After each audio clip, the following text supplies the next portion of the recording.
Bailey Jingwei's laughter echoes across a conquered empire, but Zhuo Fan's black flames just tore through an invincible sword. The New World Order has a demonic shadow creeping over it. Leave a like and subscribe before the next domain falls. Ling, right this way. In the boundless snowfall, a dozen people traced the sky. A middle-aged man with a split mustache held a smile as he sucked up to the elder next to him. This time we caught a central area spy. Bailey Jingwei must be itching to crush us. The elder frowned. I still thought it would be one of his envoys to settle things. Didn't he go after Devil Palace so far? Why can't he just lay his ambition to rest for our lands and instead send more spies? Sect leader Boo, it's thanks to your cautious nature in not letting your guard down against Central Area all these years. Putting you in charge of Northern Land's defenses was the right choice. See bright sect leader Ling, you're too much. It's the Sun Sea sect's responsibility, ha ha ha. The middle-aged man laughed in pride. Due to Bu Xingyun saving the four lands leaders at the right time, he had gained Ling Yunshan's trust the past century. Northern Land's 5 sects, besides Sea Bright sect's domain, were all left to the Sun Sea sect's supervision, which meant more than half of the land's matters. Adding to that the fact they were close to the border, he also dealt with its defenses. Sun Sea sect's track record was impeccable the last century, with no slip-up, making Ling Yunshan trust him even more. Bu Xingyun had now run to Ling Yunshan to apologize for finding a Central Area spy infiltrated in their home, taking full blame for the lax watch. The spy was also under interrogation, and that he held important information about Bailey Jingwei's actions. Ling Yunshan requested to examine it at once. Bu Xingyun took sect leader Ling to this frozen wasteland, where he found the spy to look for more clues, but what welcomed them was a mass of white in every direction, yet no spy. Ling Yunshan frowned. Sect leader Bu, where is he? Yes, where? Bu Xingyun looked around skeptically. Ha ha ha, sect leader Ling, isn't the spy you're after right here? Whoosh, 3 powerful men jumped in front of them. One wore a sinister smile as he glared, another held a wine gourd with a red nose taking a sip now and then, and the last was a cold youth with an empty sleeve drifting in the winds. Bailey Yuyan, what are you doing here? Ling Yunshan gasped. Why hasn't there been any word that a sword king crossed the Northern Land's border? Bam! Ling Yunshan was sent flying as he left a trail of blood. Behind him, Bu Xingyun's voice dripped with malice. That's because I let them in without being seen, ha ha ha. You. Unable to believe the betrayal, Ling Yunshan gnashed his teeth, choking on words. Bu Xingyun cackled. Ling Yunshan, I never liked you since a century ago. Why must the Sea Bright sect be the leader of the 5 sects? Why should we listen to you? I'm a sect leader just as well, so why should we scrape like dogs, catering to your whims? Humph, weren't you so eager to know the spy among the 4 lands? Well, you guessed it, me. You. Precisely, a shame you old coot thought yourself so clever, letting me handle the search. I just had to find a scapegoat and that's that. How can a dotard be worthy of leading Northern Lands? Ha ha ha, Bu Xingyun mocked. Ling Yunshan was outraged. Why save us all those years ago? You sure are delusional. You think I wanted to? Bu Xingyun scoffed. If it weren't to save the Sword Star Empire's backbone, the Patriarch, to give the order and stop the assault, I wouldn't even have tried looking for you. Here's the cold, hard truth. There was no other way. Prime Minister Bailey needed you alive to hold talks. Ling Yunshan's face twitched, his heart a mess. It was all Bailey Jingwei. But the old men were too blind to see the truth, even treating this vile beast as their savior, handing Northern Land's safety to him. Ling Yunshan's heart was torn in regret. Did Bailey Jingwei also plan for Bailey Yu to destroy your sect, just so you could slip into the Sea Bright sect? Well. Bu Xingyun's face shook, blushing from being put on the spot. Bailey Yuyan laughed. Ha ha ha, sect leader Ling, you're wrong there. Only recently we acted and learned of sect leader Bu, with Prime Minister Bailey the only one aware of his identity all this time. That was a total misunderstanding, the Sun Sea sect taunting Yu and ended up being put in their place. Even though the Sun Sea sect was fine, sect leader Bu entering the Sea Bright sect is only logical. What's the use of such a huge sacrifice? His mission then was to break your barrier, but Zhuo Fan made a mess of things. Ling Yunshan understood while Bu Xingyun was ashamed, feeling overwhelmed each time he recalled that rotten luck of the past, so he switched topics, not wanting to face it. Sword Kings, Ling Yunshan is caught now. Should we begin the Prime Minister's plan? Right, Prime Minister aims for speed, a swift victory. Bailey Yuyan nodded. With Ling Yunshan hostage, the Sea Bright sect is headless. We will straight up raid Sea Bright sect and finish it. When it falls in our hands, the other sects are nothing by themselves. Don't forget the guardian experts in the Sea Bright sect, the Snow Peak 4 elders, and Ayang Chanking as well. We know that's why there's 3 sword kings handling this operation. Bailey Yuyan glanced at the one-armed youth. Jingshan, you beat Ayang Chanking in the last war. You might have lost an arm, but he shouldn't pose a problem. Iron Wine's sword immortal will handle the elders. We'll help you once we finish them off. Bailey Jingshan shook his head. No need, I can handle it. That settles it. Sect leader Bu, get your men ready to welcome our army. Work with them to take down northern lands, then you'll be its king. Right, Bu Xingyun's eyes shone as he cupped his hand. Fooling Seabright sect disciples into opening the barrier, the Sword Kings brought their central area's elites inside and started killing. The howls and cries rang across the sky as everyone ran for their lives. The Sword Kings searched and searched, yet there was no sign of Ayang Changqing nor the four elders. They were just gone. In the eastern lands Shangyuan clan, savages stormed it, led by a woman and Sword King Feiyun by her side. Seeing the ghost town, Shangyuan Feiyun demanded, Monyang, where is everyone? Why is it empty? I'd also like to know. The woman gnashed her teeth. My son's killers have slipped away. Did you get too eager and tip their scouts off on your coming here? Shangyun Yulin rolled his eyes, then glared. Shangyun Monyang, you think I'm luckless as Shangyun Yulin, full of disappointment. I led my men for a raid. They could listen to the wind and still couldn't scatter so fast. What of you then? Did you double-cross us? I heard Yanner has been close to you for the past century and you are quite trusting of her. She just feels guilty for my loss. Shangyun Monyang raged. They killed my son. I'll have revenge even if I have to search the farthest depths. Second cousin, you have to help me. Annoyed, Shangyun Feiyun waved her off with scorn. Don't let what you see blind you. This is a national matter. Stop thinking only of revenge. We need to take eastern lands. Guards, send word that the Shangyuan clan is empty and that the eastern lands are headless so the army can march in. We'll coordinate and we can take down the eastern lands in a week. Yes. A man bowed and was off to send his report. Shangyun Feiyun's eyes shone with excitement. I'm the king of the eastern lands at last. The same occurred in southern lands, with the Murong clan being overrun by an army led by the dragon-cleaving Sword King. He then worked with the outside forces to sweep the entire southern lands. Bailey Jingwei's plan to cut the head was highly effective. Their inside men were in charge of the border, letting Sword Kings slink in with a crack force. They reached the heart of the territory where the command was. By taking them out, the rest were stragglers powerless to resist, and since it was only to handle one group, the attack force could be kept minimal, helping at hiding its movements. By coordinating with the outside forces, they spread out from the inside, taking down all resistances. This made the border defense pointless as 3 lands fell practically overnight. The western lands were alone. Whoosh, 1 white and 1 black figure landed in a valley, the exalted double dragons. Looking at the distant wooden house, exalted Hai Ran looked bleak. A report said Luo Alliance's young miss made contact with Bailey Jingwei here. The source is good, so it must be true. Exalted by Mei nodded. We've taken harsh actions, but it's still a shame that the Luo Alliance would take such a path. For Luo Yunhai, they'd even side with Bailey Jingwei and betray the western lands. Regardless, there's no tolerance for betrayal. Let's see what they have to say when they're caught red-handed. Exalted Hai Ran stared in front. The door to the house opened, with Luo Yuncheng peeking her head out and looking around. She made a sign to make a hole for her to slip through, followed by Zhuge Chengfeng and the rest. They made sure to close the seal back. Exalted Hai Ran's words dripped with hatred. They must have something to hide for even have a barrier to be in place. Humph, the house is beyond suspicious. The central area's spy must be inside. I agree. Let's go and catch him. Exalted by Mei shot forth with Exalted Hai ran behind. Whoosh, the two blocked Luo Yuncheng's group as they left, startling them. This only worked to cement their doubts. Luo Yuncheng held a bright smile. Exalted, you gave us a shock appearing out of nowhere, ha ha ha. Of course you'd never think we'd come, since you didn't want your evil plan to come to light. Exalted Hai ran scorned. Luo Yuncheng's eyes rolled around in confusion. Why does Sir Exalted mean? I don't understand. Then let me make it perfectly clear. Exalted by Mei spoke sternly. Your brother is in the hands of the enemy, so you wanted to make a deal with them and sell out western lands for Luo Yunhai's life. Am I right so far? This house must have central area's spy. Luo Yuncheng's mouth shook, but then she snapped, raving like a banshee from hell. Yeah, I want Yunhai back alive no matter the price, even your precious western lands. Can you blame me? My brother had toiled hard for western lands, loyal and honorable. Now that a crime was pinned on him, you didn't do crap letting the enemy take him. Now you show up accusing me of selling out western lands. You sold out my brother first. Luo Yuncheng, you're narrow-minded. The central area framed Luo Yunhai, not us. For the good of western lands, he honorably gave his life. And what do? You disgrace his noble sacrifice. Would he be happy to be rescued like this? You have no brother, so how can you tell he won't be glad to be back? And another thing, his honor and decency don't mean he has to kill himself for some fools like yourselves. Stop trying to tie him down with honor and righteousness. The Luo clan's noble and righteous character is within our heart and not medals on our chests.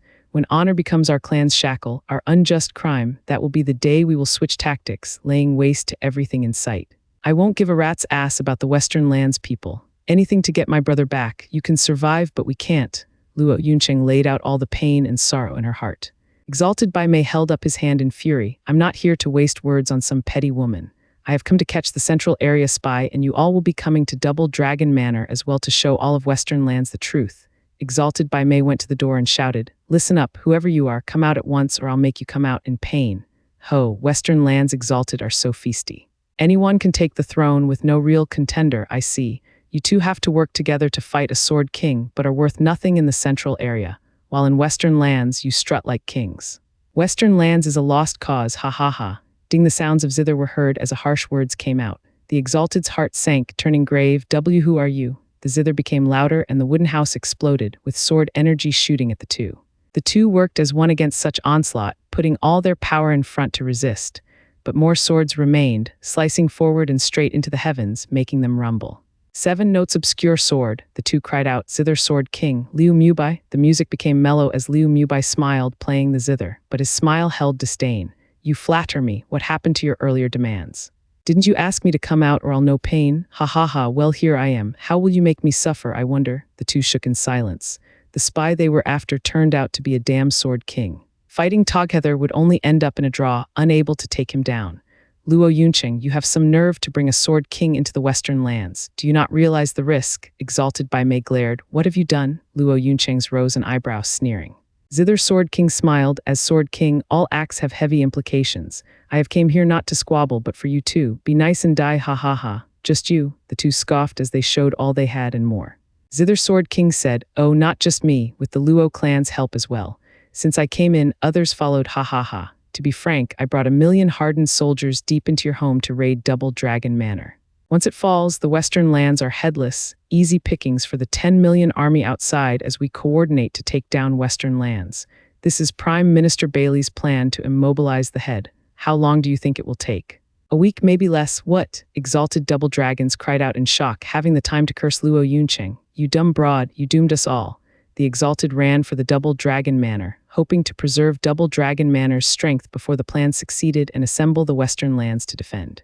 Zither Sword King watched them go, just as a raging golden fires blocked their path. Another Sword King, the two's hearts sank, finding before them someone familiar. You, ultimate clarity sexy Lin at your service. His eyes shone with golden flickers as Yilin exploded with terrible power of Zither Sword King's level. Exalted, it's been a while. If you were wondering, I was the one who leaked information about the Luo clan having secret talks here. The Exalted glanced at Zither Sword King behind and at Yilin in front, knowing they were set up and fear crept in. You drew us out here to hold us and let Bailey Jingwei succeed. That's Prime Minister Bailey's plan, Zither Sword King snickered. The Exalted were in despair, turning to Yilin in confusion. You've been gone for 100 years. How did you end up helping Sword Star Empire again? Exalted, I've never done that. Why stop us then? It's the will of Devil Palace Lord. Yilin grinned, I'll come clean. I am one of Devil Palace's 3 emissaries, the Sun Devil Emissary. And this is Devil Palace's action, independent of Bailey Jingwei. The Exalted shuddered, their eyes dazed with doubts. Blast it, Bailey Jingwei wasn't enough. Now we have Devil Palace stepping in. The largest underground force and the largest known force act at once, and for what exactly? Who? It was a pitch-black night, with not even the stars and bright moon out to shed some light in this abyss. The only signs were the faint candles on both sides of a valley in neat rows. This was a perfect night for murder, for violence. A man wearing a black robe with stars on his back shivered under it, betraying his mood.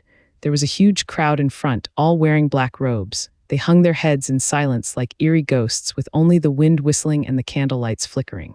A cup appeared in the man's hands as he raised it above in respect. Darkness comes and the sword star wanes. The devils rise under the palace lord's lead. Devil Palace will replace the empire, establishing a new world order. Roar. The crowd raised their right and roared 3 times, silence soon returning.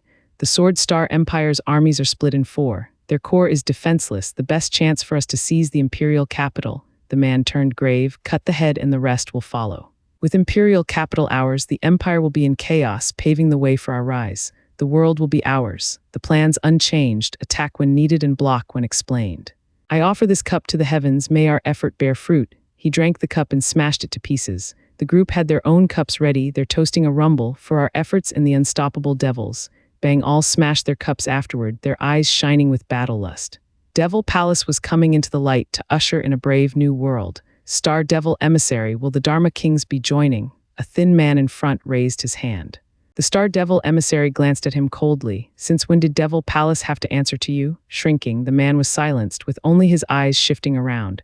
Disobedient fool, Star Devil Emissary said, worry not, people, we have complete confidence in success. From our intelligence, Bailey Jingwei had sent some sword kings in the lead of an army each to take the heart of every other land, while the rest would provide support from the borders. There's no one guarding the central area.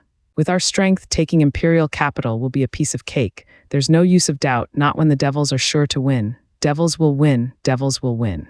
The crowd went wild as they roared, their battle spirit aflame, a sharp contrast from the eerie silence before. The Star Devil Emissary gestured, move out. With one last howl, the crowd went quiet, moving in the darkness like hunters, precise and quick. Boom! The tranquil imperial capital suddenly boomed an hour later as their gates were splintered. The black robes formed neat ranks as they stormed the imperial palace. The patrolling guards started and moved to stop the tide, but the black robes didn't have just numbers, but also strength, with 10,000 in the Genesis stage and 1,000 at peak Genesis stage. The guards stood no chance against them, blown away to bloody pieces, their screams echoing in the night. Many vital cities, tactical locations, and trade centers of the empire suffered the same fate. The empire was crippled, blocking any means of even calling for help. By the looks of it, 3 days would be enough to destroy it completely. The higher one went, the harder the fall. Cut the head before the rest. Devils, kill all royalty and officials. Destroy them so they'll never see the light of day. The Star Devil Emissary's robe fluttered in the harsh winds as he stepped on corpses and bloody ground, going for the imperial palace and giving orders. He knew they were all valuable officers of the empire, and just one of them slipping away would mean bringing reinforcements. Before he got to the imperial palace, they had to purge and remove such risks. Slaughter began with a touch of screaming as they went door to door, and leaving no lavish manor unstained with blood. The devils looked possessed with their bloodshot eyes, wanting nothing but death as they exacted judgment even to 5-year-olds. As thugs, they had to act like it and not leave anything to chance or future. No one liked violence, but no one could deny how effective it was. There was no resistance in the face of such brutality. Cries and shrieks came from all over as the imperial capital started to burn. It was hell. Wu Randong looked up with a smile, but then it slipped away. How nice it would be if it's like this, but it's merely for my own amusement. Boom. A sudden surge of mighty power engulfed the skies, followed by blinding lightning webbing the clouds. SSS, all of imperial capital gasped in shock. Sword King, Russell. Then the rain of blades came, striking down at the Devil Palace disciples, pulverizing most of them, while leaving others to howl from the missing limb. Devil Palace, you're here at last. A cold voice came from above as a pair of cold eyes stared down on them and sent fear into their core. Frigid Rain, Sword King, Bali Yuyu. Emissary, they have a Sword King. Will the Dharma Kings come? All pleaded with Wu Randong for help. Wu Randong was stunned as well, then gnashed his teeth and barked, retreat. Leaving already? Think again, ha ha ha. The sinister cackle came as they turned tail, only to find the gates sealed with elite soldiers led by Bailey Jingwei himself. Bailey Jingwei smiled, one of Devil Palace's 3 emissaries. Ha ha ha, sorry, but the same move won't work on me.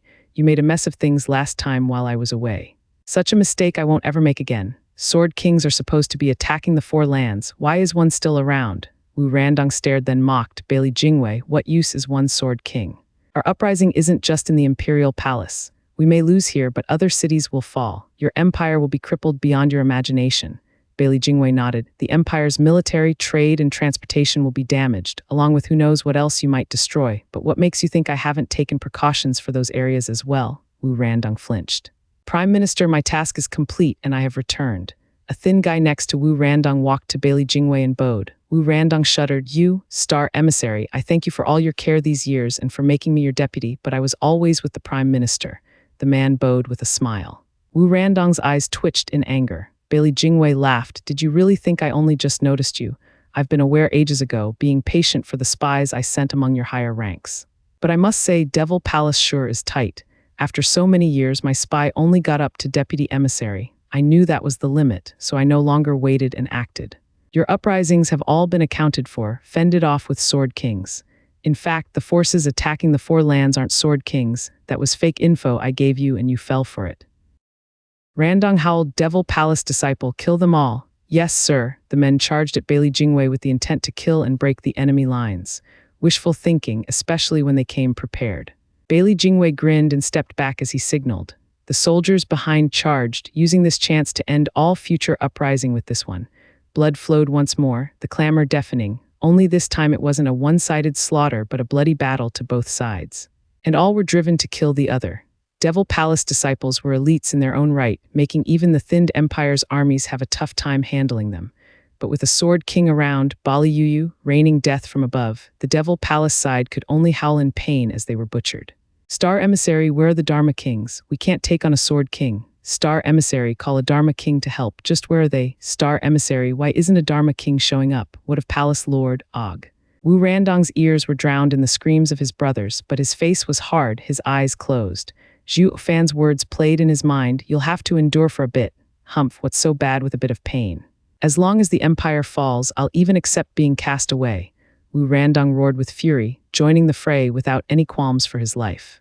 I want him alive, Bailey Jingwei singled out the crazed Wu Randong, then looked around, right just where are the 5 Dharma Kings and Palace Lord. Besides the Sword Star Empire's imperial capital, many vital cities had uprisings, but unlike a century ago, they were all snuffed out.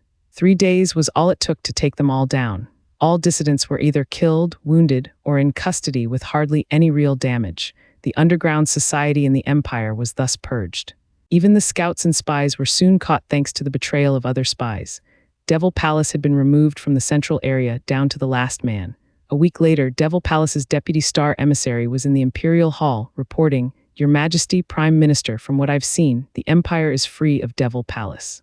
I ask that you confirm this. Jingwei, the Empire is at peace. Emperor Bailey Jingxi nodded. The Empire's heart has been in constant unrest for an entire century from Devil Palace's meddling. Now the Empire is whole again. They've used the weaknesses after the war and slipped in, but in just a few days, all were removed. While I refrain claiming that every single one got caught, they can hardly be of worth and unable to affect us.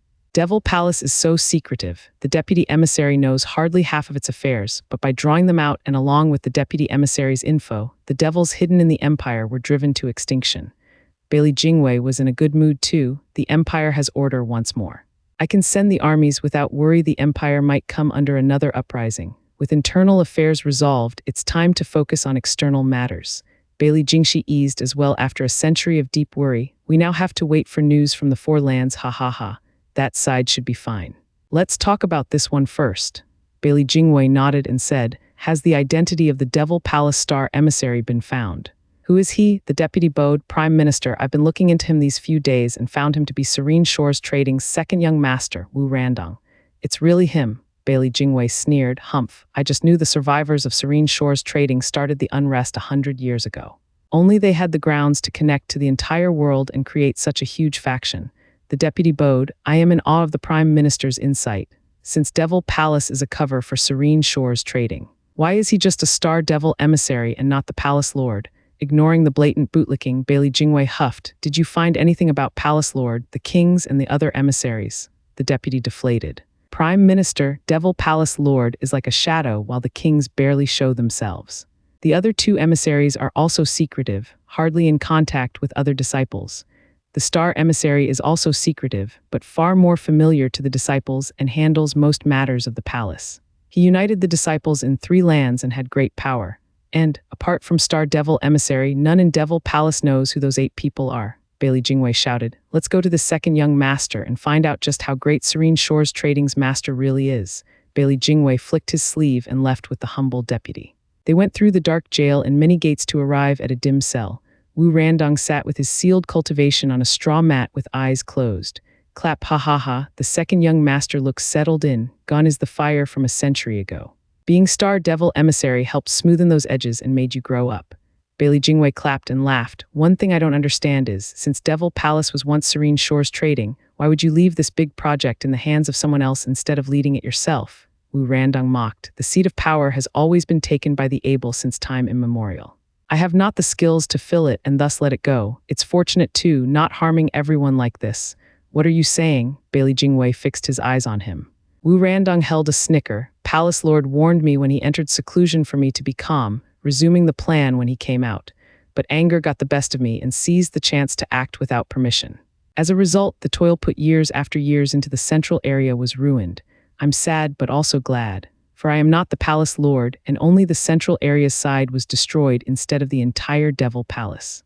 Don't you think I was close to getting everyone killed? Ha ha ha. Now I see why only the star emissary attacked. You disobeyed. The deputy nodded. Bailey Jingwei stared hard, his eyes shining. You think I'd buy that? Can't you be honest for a change? Believe what you will. I lament my impulsiveness and not doing it to inform you. You'll probably forget my words, trying to guess my mind instead. Ha ha ha. Wu Randong, you've gotten sharp, unlike the old and rash second young master. Bailey Jingwei said, Who is the palace lord and the 5 Dharma kings? Wu Randong sneered. The deputy raged, showcasing his lapdog personality by trying to make him talk to get a pat from his master.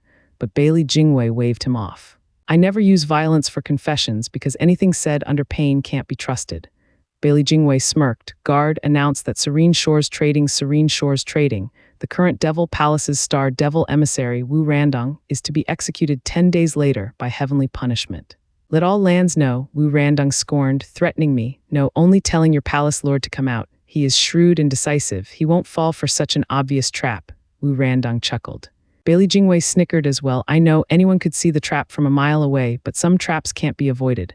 What? Gossip is dreadful, Bailey Jingwei said. Devil Palace is built on Serene Shores Trading, which means there are many elders from it. By giving everything to him, if he doesn't help you in time of need, could he still stay a palace lord? He has no choice but to come. My people are sensible men. Just how I witnessed my family being killed, the elders won't stir. Wu Randong's eyes grew red, recalling the tragedy. They know what's to be done. To you maybe, but to an outsider like Palace Lord. Humph, Bailey Jingwei huffed. In any case, I don't need to know who he really is. In 10 days, I'll have him reveal himself instead, ha ha ha. Randong's eyes shook and clenched his fists. He was trying to hold it in, but the bloodshot eyes betrayed his anger. Bailey Jingwei gave a winning smirk. A guard rushed in and bowed with 4 jade slips in his hands. Prime Minister, reports from the lands came in of the completed operations. There are only stragglers fleeing. The Sword Kings are sending the soldiers to deal with. Overall, the 4 lands are seized. Truly, Bailey Jingwei lit up and snatched the jade slips.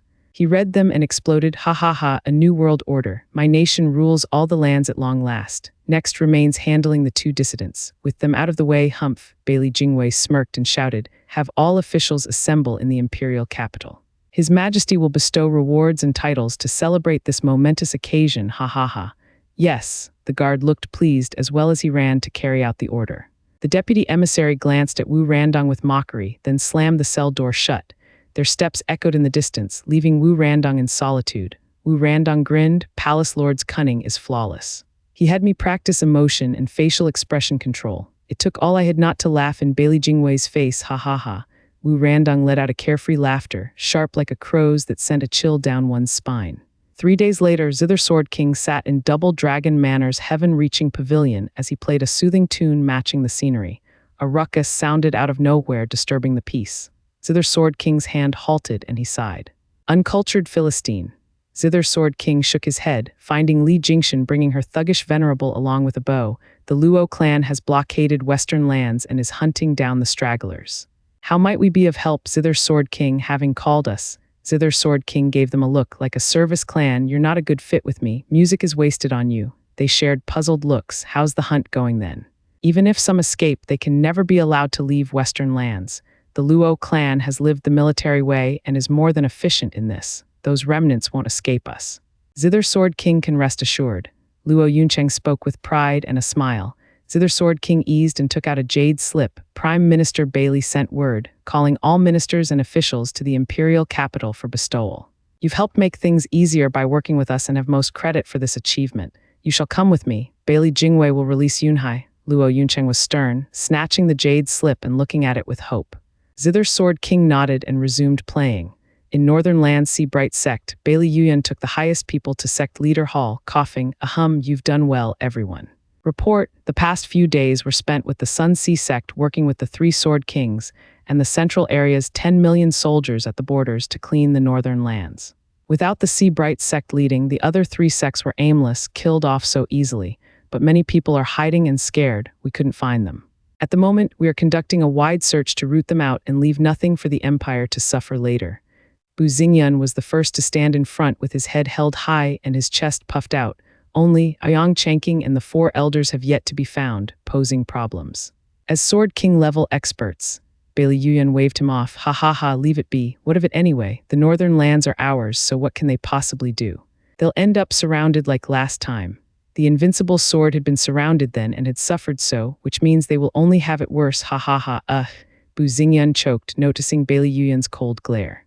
Bailey Yuyan was grave. Sect leader Bu, you're the Empire's official now, not of northern lands anymore. Patriarch is our god and you treat him as a joke. No, never.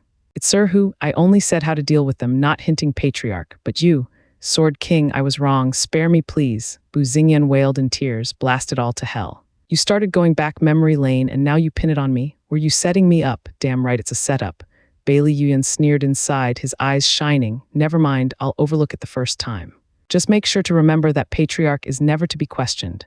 Yes, thank you, Sword King, for your mercy. Bu Xingyan spoke at ease.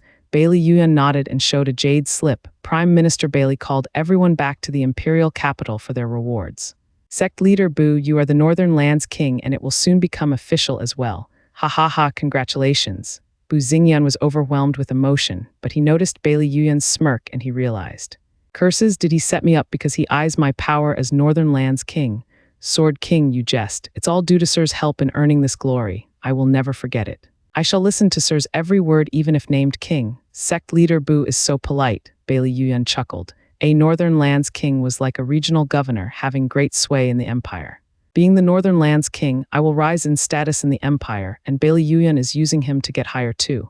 You may have gotten glory, but I can bury you just as easily. Catching his drift, Bu Xingyan became touched by Bailey Yuyan's care. Where's that old wine sword immortal? I don't know, he hasn't been seen in days. Bu Xingyan answered like a good puppy. A stench of wine wafted in, followed by wine sword immortal himself with a filled jar. His nose looked red like a tomato. He. I've scoured Seabright Sec's cellar and found at last that Northern Lands does have some good wine. This icy wine is so smooth and cool, I've never tasted anything like it. You should all try it, but just a sip, I barely found 30 of these. Even with 30 jars, you're still only letting others sip. Humph, you blind stinking drunk, Bailey Yuyan mocked. Wine sword immortal, Prime Minister called us to the imperial capital for rewards. Be ready, we're leaving now. There's loads of fine wine in the north that I've yet to sample. You go while I try some more for a couple of days. Make sure you don't miss it. It's too important, Bailey Yuyan glared, waving the others to follow him out. We're going. Humph, that's just how the old drunkard is. See ya. Wine sword immortal waved them off with a goony smile, then his smile fell once they were gone. His drunk look was replaced with gravity, shouting, guard, assemble the men. The eastern lands and southern lands got Bailey Jingwei's message as well. Shangyun Feiyan grew eager at the thought of a ceremony and rushed to the imperial capital. Danking Shen was respectfully sending off the officials sent to southern lands, while he did the same as Wine Sword Immortal, assembling the men for some baffling reason. But with it taking time, they were bound to reach the imperial capital 3 days later. In a blizzard, a man was sitting upright on the ice, a black sword hovering in front casting an eerie glint in the sun. The space warped around Zhuo Fan as his aura grew violent. The sky was rumbling and a fierce wind picked up. The sea churned and battered the shore with bigger and bigger waves. The only quiet place was around Zhuo Fan, but it was under a heavy pressure, forced into keeping still, like an active volcano ready to explode. Zhuo Fan shook just then and howled at the sky. The skies shook and black energy flowed into the heavens, swallowing everything until there was nothing but darkness. The sun was covered as well, turning day into night. This was Zhuo Fan's Genesis stage effect of using world power demonic sky. This was just the start, for Zhuo Fan shook again and dragons roared in veneration. The black sky had then formed countless black dragons, roaming through the darkness. Their whipping tails shuddered the world around them. They looked like heavenly punishment sent from up above to lay waste to all creation. This was the effect of Zhuo Fan's twin souls in the Genesis stage, draconic sky. The strongest beast soul, heaven dragon soul, turned the demonic sky into its own lair. As the king of beasts, it would tear apart anything that barged into its domain with all the black dragons.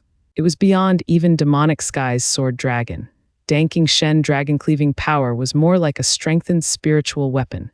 One couldn't take it, but dodging was more than possible. Zhuo Fan's demonic dragon nest, however, was a meat grinder. It was a combination of domain soul and dragon soul on an entirely new level. Was this the end though? Course not. Danking Shen's power came from the sword and dragon, while Zhuo Fan's came from a domain and dragon. But since he also had a sword within, ding-ringing sounded as the demonic sword felt as Zhuo Fan's power grew exponentially and surged with glee. It then jumped out of the ice and soared into the sky. The black sky surged, with its thick darkness reaching for the demonic sword while the thousands of dragons roared and converged. The blackness gathered on the demonic sword, growing it to 300 meters. The waves of raw power it oozed sent the North Sea rippling stronger and stronger. Zhuo Fan shouted at the skies once more, shooting into the air and grabbing the hilt. Boom, the black clouds around the sword exploded, scattering everywhere and unleashing black sword waves, destroying anything in their path. Even the barrier couldn't take it for long, sporting bigger and bigger cracks. As Zhuo Fan held the demonic sword, he looked like a demon from hell. Darkness ebbed into his surroundings, devouring as it went while the sword auras destroyed the rest. Once all settled down and the sky turned bright again, Zhuo Fan put down the demonic sword and found no trace of ice where he could sit. His flashy display had it all melted. And this was Ice Heaven's sealing Xiao made with his sealing power, the same ice the invincible sword couldn't even scratch. Yet it was no match for the black sword waves. Zhuo Fan had beyond any shadow of a doubt surpassed the invincible sword, the past 100 years one at least. Brat, are you mental? Plop. A one-eyed huge head popped out of the water, roaring, using Dragon's Soul with 9 Serenity's domain, then adding Sword Sovereign's 4 fused swords. Are you trying to break the heavens? This place can't take it, so scram already. Just look at the mess you've made of my place. Zhuo Fan grinned and bowed. Senior Xiao, thank you so much for your care this past century, or I would have never learned the depths of the 4 sword arts. Spare me, I only shared with you the sword intent the sword sovereign laked when he formed it. You did all the work, not me. I also wanted to see if the arts would have joined as the swords did. It was just an experiment, not meant to help you. Stop reading too much into it. Zhuo Fan nodded. I understand, but learning the sword here for so many years has disturbed you. Now that I'll leave, I may never return. Take care, senior. You're really leaving? Xiao looked reluctant but then nodded. Yeah, you should go if not to fight to find that girl. At least get her back. Zhuo Fan nodded solemnly. Only a sovereign could form a sovereign path, giving him endless lifespan. Regardless of who put it in him, it was now with King Cheng. He wasn't that hurried to get it back though, but wealth stirred envy, inviting disaster. He could not let her become another's prey. Zhuo Fan bowed once more. Senior, farewell. Zhuo Fan left with Xiao watching him go. The human kid is gone and now I feel bored. Should I go find another? Who in this world would be as interesting as him? What a drag. Zhuo Fan came out of Xiao's domain to find 2 people standing tall with respect. They cheered up at his coming, and Kaior said, Congratulations, Father, on reaching Genesis stage. Father's in the first layer of profound heaven. Then the strength should be at Genesis. Gu Santong tested. Feeling his own strength, Zhuo Fan said, Genesis stage 7th layer, 7th, you went through 7 of them. It was nothing. Having focused on learning swordsmanship, my cultivation was long since ready to take the leap. It was just sitting there for the last step. Moreover, it contains insights in the sword. Though the regress was a little small, Zhuo Fan sighed, I feel the path the 10 ancient sovereigns were after isn't far. This makes the true self-art incredible. While training the heart, it is in tune with the Tao. Now you're mocking all those experts and mighty lords scrambling for better and better cultivation methods. And it turns out to be in the hands of averages, maybe because it's average that it conforms with the world's nature. Kaior teased and Zhuo Fan exclaimed, some that go too far forget their start, making them grow further and further apart. The 2 were stumped, not getting anything from that. Zhuo Fan had a feeling he just needed to test it now, but that was for later. What mattered now was to finish the ascension. Zhuo Fan asked them, has the plan been going smoothly? All according to your predictions, Father. Good, then let's make a trip to the Sword Star Empire's capital and finish my last fight in the mortal domain. Ding. A black sword pointed ahead and Zhuo Fan grinned, thirsting for battle. The Dark Demon Lord was bearing his fang at the Empire. In the imperial capital, all grand officials and ministers gathered. In the lead was Zither Sword King and the Luo clan, followed by Shangyun Feiyun, Southern Lands Group and Northern Lands Group. Danking Shen and Wine Sword Immortal were 3 days late. Sorry, I'm late, ha ha ha. 1,000 pardons. Cupping hands all over the place, Wine Sword Immortal and Dragon Cleaving Sword King came to the Imperial Hall. Bailey Jingwei smiled. Dragon Cleaving Sword King and Wine Sword Immortal, why the delay? The old drunkard found a stash of good wine, you understand, right, Prime Minister? Ha ha ha. Bailey Yuan mocked. Wine Sword Immortal glared at him then chuckled at everyone else. Bailey Jingwei nodded, having known his style, but he asked, Dragon Cleaving Sword King, what about you? I picked up someone's trail in southern lands and invited him here, making me Tari Prime Minister. Danking Shen smiled. Bailey Jingwei raised an eyebrow. Who? It can't be Murong Clan's venerables requiring Dragon Cleaving Sword King's personal assistance, can it? Of course not, those foggies hardly need 3 days, let alone wasting so much time to track them, ha ha ha. Then, Bailey Jingwei's eyes shone with curiosity. Clap Danking Shen showed a vague smile, then a guard brought a gorgeous woman and that took even Bailey Jingwei by surprise. Murongzu, I heard she was around so I stayed a few more days before coming to Prime Minister. Danking Shen smiled. Bailey Jingwei nodded and laughed. Dragon-cleaving Sword King is the cornerstone of the empire, making such efforts. Murongzu has been hiding for a century and now we have her once more. Now Murong Lai or their venerables will have to come out. Ha ha ha, the empire will have them cornered and remove one more danger. Humph, think again. Not even I could find my brother after all these years, him having ignored any and all affairs. He won't come even if you have me. Murongzu mocked. Bailey Jingwei smiled. Miss Murong, better pray your news will reach your brother. It's such a pity for a pretty lady like you, ha ha ha. Guard, add one name to the execution list. In 5 days, the traitorous Murong woman will be executed by heavenly punishment. Let the lands know. If Murong Lai and the rest come out, Humph, give them her corpse. Yes, the guard bowed and took away the cold Murongzu. Bailey Jingwei smiled, turning to the others. Everyone here is a valued official. His Majesty will bestow to you all your reward on the day of the execution, thanking you for all your efforts in the Empire's campaign. Thank you, Prime Minister, they all echoed and laughed. Luo Yuncheng pondered and asked, Prime Minister, could you release my brother and his wife? Oh, Alliance Leader Luo, making a show of recalling it. Bailey Jingwei nodded with a smile and shouted, Guard, arrest the Luo clan. What? Luo Yuncheng's group started, finding themselves seized by Zither Sword King and Shangyun Feiyan. Not even the venerables could do anything. Prime Minister Bailey, what's the meaning of this? Zhu Chengfeng spat. Bailey Jingwei shrugged with a twisted smile. Isn't it obvious? Your traitors being caught for execution 5 days from now. Prime Minister Bailey, we surrendered, so why? You did, but not your alliance leader. Bailey Jingwei spoke harshly. I should reward you for having helped with Western lands by releasing alliance leader Luo. But with your leader against me, what then am I supposed to do if he starts messing things up? So I can't let him go. You could complain that I broke my word and start fighting me as well. That's too much of a pain. So might as well get rid of you all. Without the Luo alliance, none of that will happen, right? Ha ha ha. Zhu Chengfeng cursed. Bailey Jingwei, you backstabbing bastard. I want to keep my word, but your alliance leader Luo wouldn't feel like living up to the deal. Bailey Jingwei shrugged, sneering at the 3 minds. Besides, back in that house, I told you 3 that I'll talk if you guessed my intent. But in the end, none of you had the right to negotiate with me. All the pieces were in my hand, while you couldn't even have the option to choose. Take them away. Guards escorted the Luo clan out, leaving behind a trail of curses and shouts. Bailey Jingwei smiled. Only the weak bark. If that would have done the trick, why would the strong need their fists? Ha ha ha. Wise Prime Minister, the others bowed. Bailey Jingwei nodded. Sword King Liu, have the Luo clan's members been dealt with? The Luo clan is in charge of the Western lands borders. They'll notice the slightest movement and it will take time to handle them all. It's fine, we'll deal with as many as we can. It won't matter how many escape. As long as the Luo Alliance's top brass are dead, they'll be lost, walking right into our traps. I'll give the word to pull in the net, Zither Sword King nodded. The rest's hearts sank. Bailey Jingwei was cruel and sick, not even willing to give them any chance of even fighting.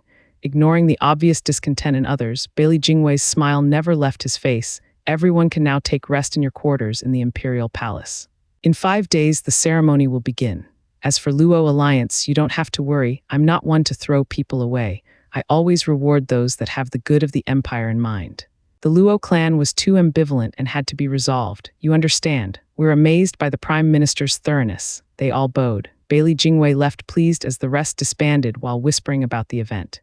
They failed to notice Bailey Jingwei looking over his shoulder at them, his eyes cold and disdainful. Ceremony? Ha, how unbearably naive. 5 days later will be a day of peace for the Sword Star Empire. All danger shall be purged, ha ha ha, Bailey Jingwei cackled to himself. 5 days later, in the imperial capital's main square, the place was packed with the city's people, for today was the execution of many convicts. In the previous execution, only Bailey Jingxi and Bailey Jingwei were present. But this time, there were the 10 Sword Kings and the officials from the 4 lands, including the traitor Bu Xingyan. On the scaffold, many kneeled, people from many factions and all with renown. The first was the ex-leader of Northern Lands, see Bright Sect leader Ling Yunchen. Feeling his scraped knees on the wood and his cultivation sealed, the eyes of everyone made him feel like a circus animal, filling him with shame. Bu Xingyan, you rotten animal. You sold out Northern Lands sects. Your day will come, my day, not before yours, bag of bones. Bu Xingyan mocked, looking mighty smug at the old man. Wu Randong was calm by contrast, neither sad nor happy. But some of the people below pointed at him, knowing who he was, in regret. So many people from the Serene Shores trading died 100 years ago, but they still had an heir. Now even he is culled. What sin is this to not even spare their bloodline? Next was the Luo clan, looking forlorn. Luo Yuncheng was bleak, gnashing her teeth in anger at the vilifying words of the crowd below. Blasted Zhuo Fan, what the hell has he been scheming? I've never been insulted like this in my life. Now I'm about to get the noose, yet he still takes his time. Is he waiting for me to die? This rotten vile, sister, what are you saying? Luo Yunhai muttered, earning her glare before she exclaimed, just die in peace and leave me alone, humph. Luo Yunhai flinched, stumped. Sister, we all are doing the dying here. Couldn't you give us one last good memory? Not like there will be any left. Luo Yunhai sighed, sister, I know you care for me, but how could you trust Bailey Jingwei? Now we're all sentenced. If only Sifan is safe. Don't worry, the girl's fine, and you really thought I'd trust Bailey Jingwei? I'm trusting, never mind. Luo Yuncheng stopped herself. Luo Yunhai was puzzled. Sister, are you that frightened? Luo Yunhai sighed. You will be going to the underworld river together. You must be scared. Never, not with you by my side. You smiled. Luo Yunhai nodded and smiled back, comforted. As the sun reached its peak, Bailey Jingwei grinned and shouted, let the execution start. A few array masters made signs and thunder flickered above as they gathered power. Bu Xingyun and Shangyuan Feiyan grew excited. For after the heads rolled, they'd get their prize, becoming lords. Only Danking Shen and a few others eased a breath, looking at the lightning and then far in the distance. Rumble heavenly punishment, the highest form of execution the Sword Star Empire could employ. When the empire was formed, a 12th grade array was set up in the square center, holding their patriarch's earth-ranked martial art gleaned from the divine sword, Void Slash. The 12 array masters made signs and thunder rumbled, forming a thunder sword in the sky capable of erasing any and all life. Taking such a strike would destroy one in body, mind, and soul. Because of its brutality, none could stop it, becoming the empire's highest form of punishment. At each sentence, the emperor, prime minister, and all officials were there in respect for the patriarch. Patriarch was their god, and their god would strike down the criminals while they would prostrate before him. Heavenly punishment is about to descend. Is there any sign of him? The rumbling lightning grew louder and louder, with lightning snaking through the sky as it converged into a terrifying blade. Murongzu glanced at the blinding light and sighed, I must have lost my mind. Why did I ever agree to this? I just knew he was no good. The imperial capital's residents gasped and awed, treating it like a light show. It's so rare to see heavenly punishment, with hardly any more heavy criminals that need such attention to deter the rest of the world. The first usage began around 3,000 years ago, when it was used freely. Later, it was barely used once a few centuries, until the empire ruled the lands and shook the world. Then the punishment was so rare that it didn't get brought up as a punishment until 1,000 years later, to the present era. With the most recent being used on serene shores trading 100 years ago. But now it was happening again, making the people thrilled. Such a sight was so rare everyone got fired up, with the first-timers giddy beyond belief. Wu Randong watched the infatuated crowd with a critical eye, scorning them. There were plenty of ways to kill a man. Why do you think the empire chose this particular way? It's for all of you. Making an example of us to scare away the ignorant masses, as in you fools. The Empire's thunder blade is bearing down our necks, but isn't also hovering over yours, and you're thrilled by it. Ha! Closing his eyes, Wu Randong ignored the filth of the world, waiting with calm for a strike, or rather the thunder blade to free him. He had done all he could and was ready to go. While he was without regret, his people couldn't be more in pain. Seeing the thunder blade above, they cried, Save us, Palace Lord, 5 Dharma Kings, save us, we don't want to die. Palace Lord, save us. We always believed in your might as the one supreme being. Darkness consumes the stars and the Sword Star Empire will fall. Devils are victorious, darkness strikes, takes the skies and makes us kings. Devils are victorious, darkness strikes, takes the skies and makes us kings. They yelled their lungs out, whether in belief or clinging to their last hope. It started with one, then more and more Devil Palace disciples shouted, their howls drowning the sky. Their bloodshot eyes, their fervent gazes, and the booming cries spread through the imperial capital. The audience never even heard of Devil Palace being your average people, but they could feel their hearts thumping at the convicts' howls, turning perplexed. Are they begging for mercy? It doesn't sound like the usual way they do it in the Empire, but praying for some devil. Can this devil save them all from the Empire? That can't be. The people refused to believe it, but seeing their looks and hearing their heartfelt wishes, doubts formed as they themselves muttered those infectious words. Devils are victorious, darkness strikes, takes the skies and makes us kings. Devils are victorious, darkness strikes, takes the skies and makes us kings. Bailey Jingwei's ears twitched, watching with cold eyes and indifferent expression. He wanted to draw out their palace lord and kings, to finish everything here and now.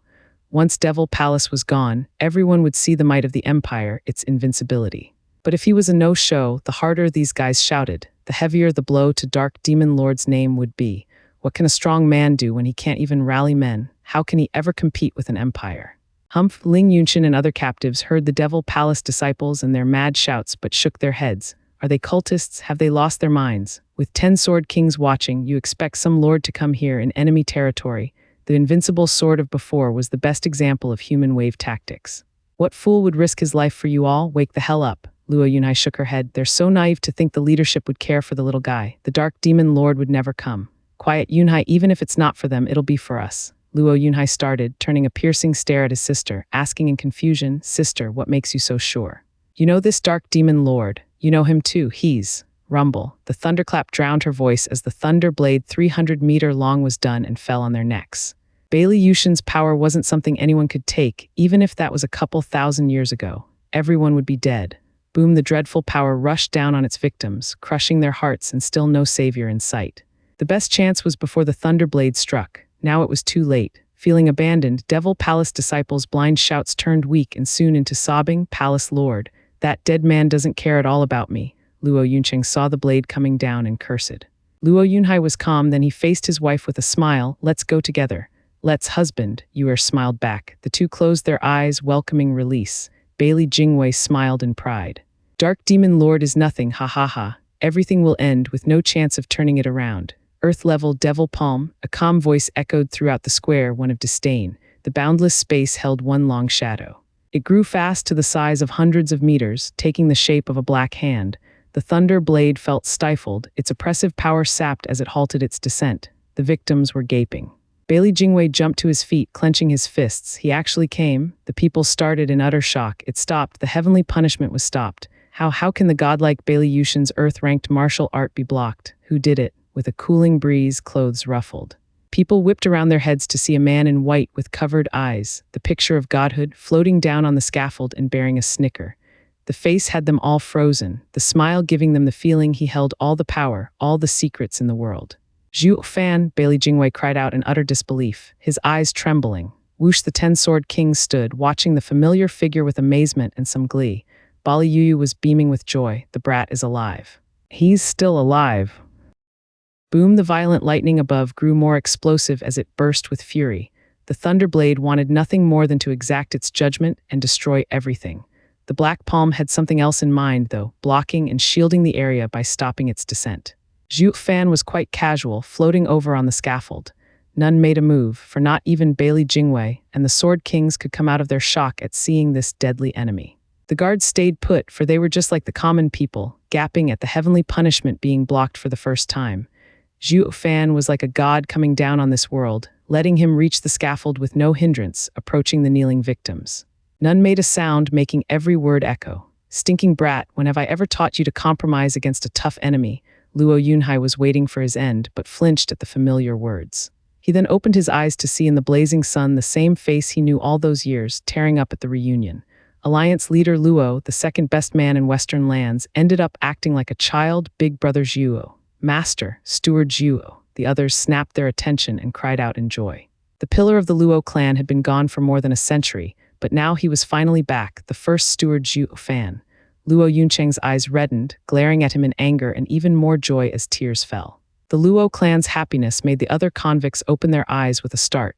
He's not dead. Ling Yunshin and many more were staring blankly. Murong Zhu eased a breath. At least he kept his word and came before I ended up in a grave for nothing. Wu Randong opened his eyes and grinned. Palace Lord, you're here at last. He's the dark demon lord of Devil Palace. The Devil Palace disciples started, then looked at the blocked thunder blade above, moved. Yes, he's our Palace Lord. Palace Lord, you came to save us. Greetings, Palace Lord. The rest started shouting and knocking their heads in relief and happiness. Others were stumped. Zhuo Fan's the Palace Lord, the dark demon lord who controls the world's underground. As the convicts grew rowdy on the scaffold, the rest blinked in confusion. The Grand Marshal of the Four Lands ended up being the leader of the strongest shadow group 100 years later. The people pointed Zhuo Fan out, whispering about him. Who could this man be to stop the heavenly punishment and earn such adoration from the convicts? All eyes were on him as Zhuo Fan took the stage with a riveting entrance. Everyone forgot this was supposed to be an execution of the Sword Star Empire's criminals. The thunder blade was still hanging overhead. Bailey Jingwei's face twitched, raising his head to clap. The clamor dimmed just from that. The people turned to him, waking up to the reality that this was the imperial capital's heart. The emperor and prime minister were present and could not be ignored. The convicts quiet and turning grave. Zhuo Fan had come, but saving them was another matter, especially with the 10 sword kings around. It was too early to rejoice. Bailey Jingwei smiled. Sir Zhuo, it's truly been too long. I thought you were dead and have mourned you for years, but to think you'd come out again, bringing me such joy. We can now compete again, ha ha ha. Hold up, we'll go down memory lane later. Let me just deal with this buzzing thing overhead first. It doesn't sit right to have a sword on my neck. It makes me jumpy, ha ha ha. Zhuo Fan snickered, raising his right arm and making a fist. Boom. The black hand clenched as well, and the thunder blade exploded into pretty, harmless lights. The shockwave washed over the square, making the array masters recoil and spit blood, horrified. The imperial capital's residents gasped as it passed, looking at Zhuo Fan in fear. Their god's heavenly punishment was broken just like that. The Sword King's hearts shuddered, turning grave. None of them could do that.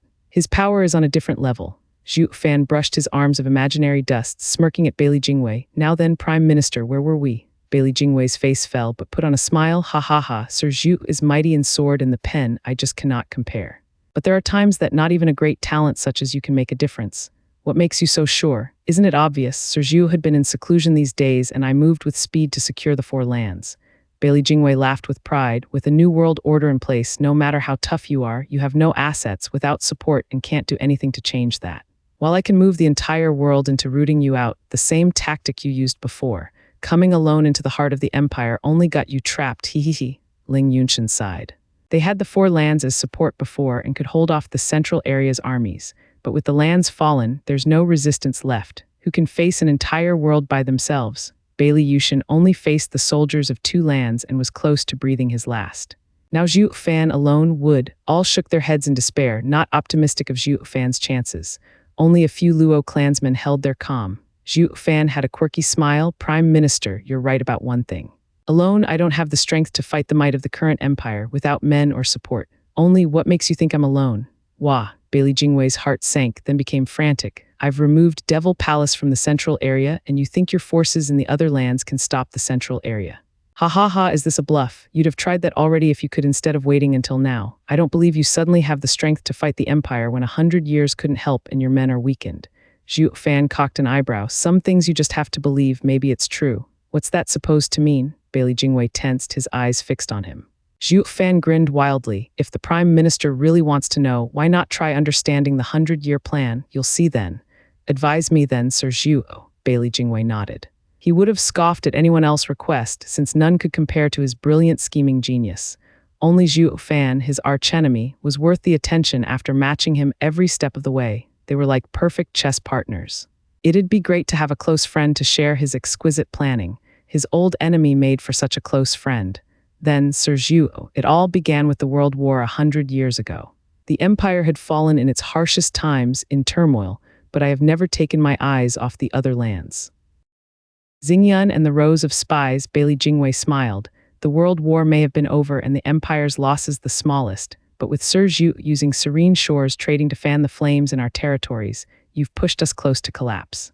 I knew then that it would take 100 years for the empire to recover from the unrest. For that reason, I made a deal with those foolish leaders for a century-long peace. Oh, I wanted their lands, but I feared their meddling more by bringing more chaos to our empire. The Sword Star Empire people sneered, giving a look of scorn at the said leaders turned convicts. These morons fell for our delay tactic and were mighty pleased with it. Ha, the idiots. Ling Yunshin was outraged. Bailey Jingwei is vile and shrewd. Our talks hadn't been in our favors at all. I should have just made him cede land as reparations. It never occurred to him that taking anything from Bailey Jingwei was possible. After the war, I noticed the shifting sands beneath the surface in the empire, making another large military campaign like last time impossible. At the very least, half the soldiers had to be stationed to secure the empire and prevent more unrest or collapse. This was a constraint put on me in facing the 4 lands, unable to go all out against them. Bailey Jingwei continued with a glimmer in his eyes as he pointed at Bu Xingyun, but this time, sect leader Bu was a boundless source of inspiration. He's a spy I placed in the northern lands in time of the last war. His job was simple, to break the Sea-Bright sect's barrier, but it ended up with him saving the leaders of the 4 lands. Sea-Bright sect Ling thought so highly of him that he was entrusted with important duties. His power only grew from then on, leaving the northern land's defenses in his care. It got me thinking, if the enemy's defense is controlled by one of my men, it couldn't be easier. War would become pointless, and it saved loads of time too. All it lacked was a suitable plan to take the enemy lair. Ling Yunshin gasped in shame. It was all due to indulging Bu Xingyan that Bailey Jingwei had an easy time breaching their defenses and taking his home. Ignoring sect leader Ling's guilt, Zhuo Fan held a constant smile, so Prime Minister turned to finding particular spies. Yes, correct, having spies in the leadership of every land would prove crucial to further my plans. Bailey Jingwei's eyes shone, pointing at the said spies. The war just ended and the lands were in urgent need of making up for their losses, making it the best chance to climb the ranks. I thus chose potential candidates for me to use. Starting with Eastern lands, I chose Shangyuan Yuheng because she was the mother of Shangyuan Yulin, the best disciple in the Eastern lands.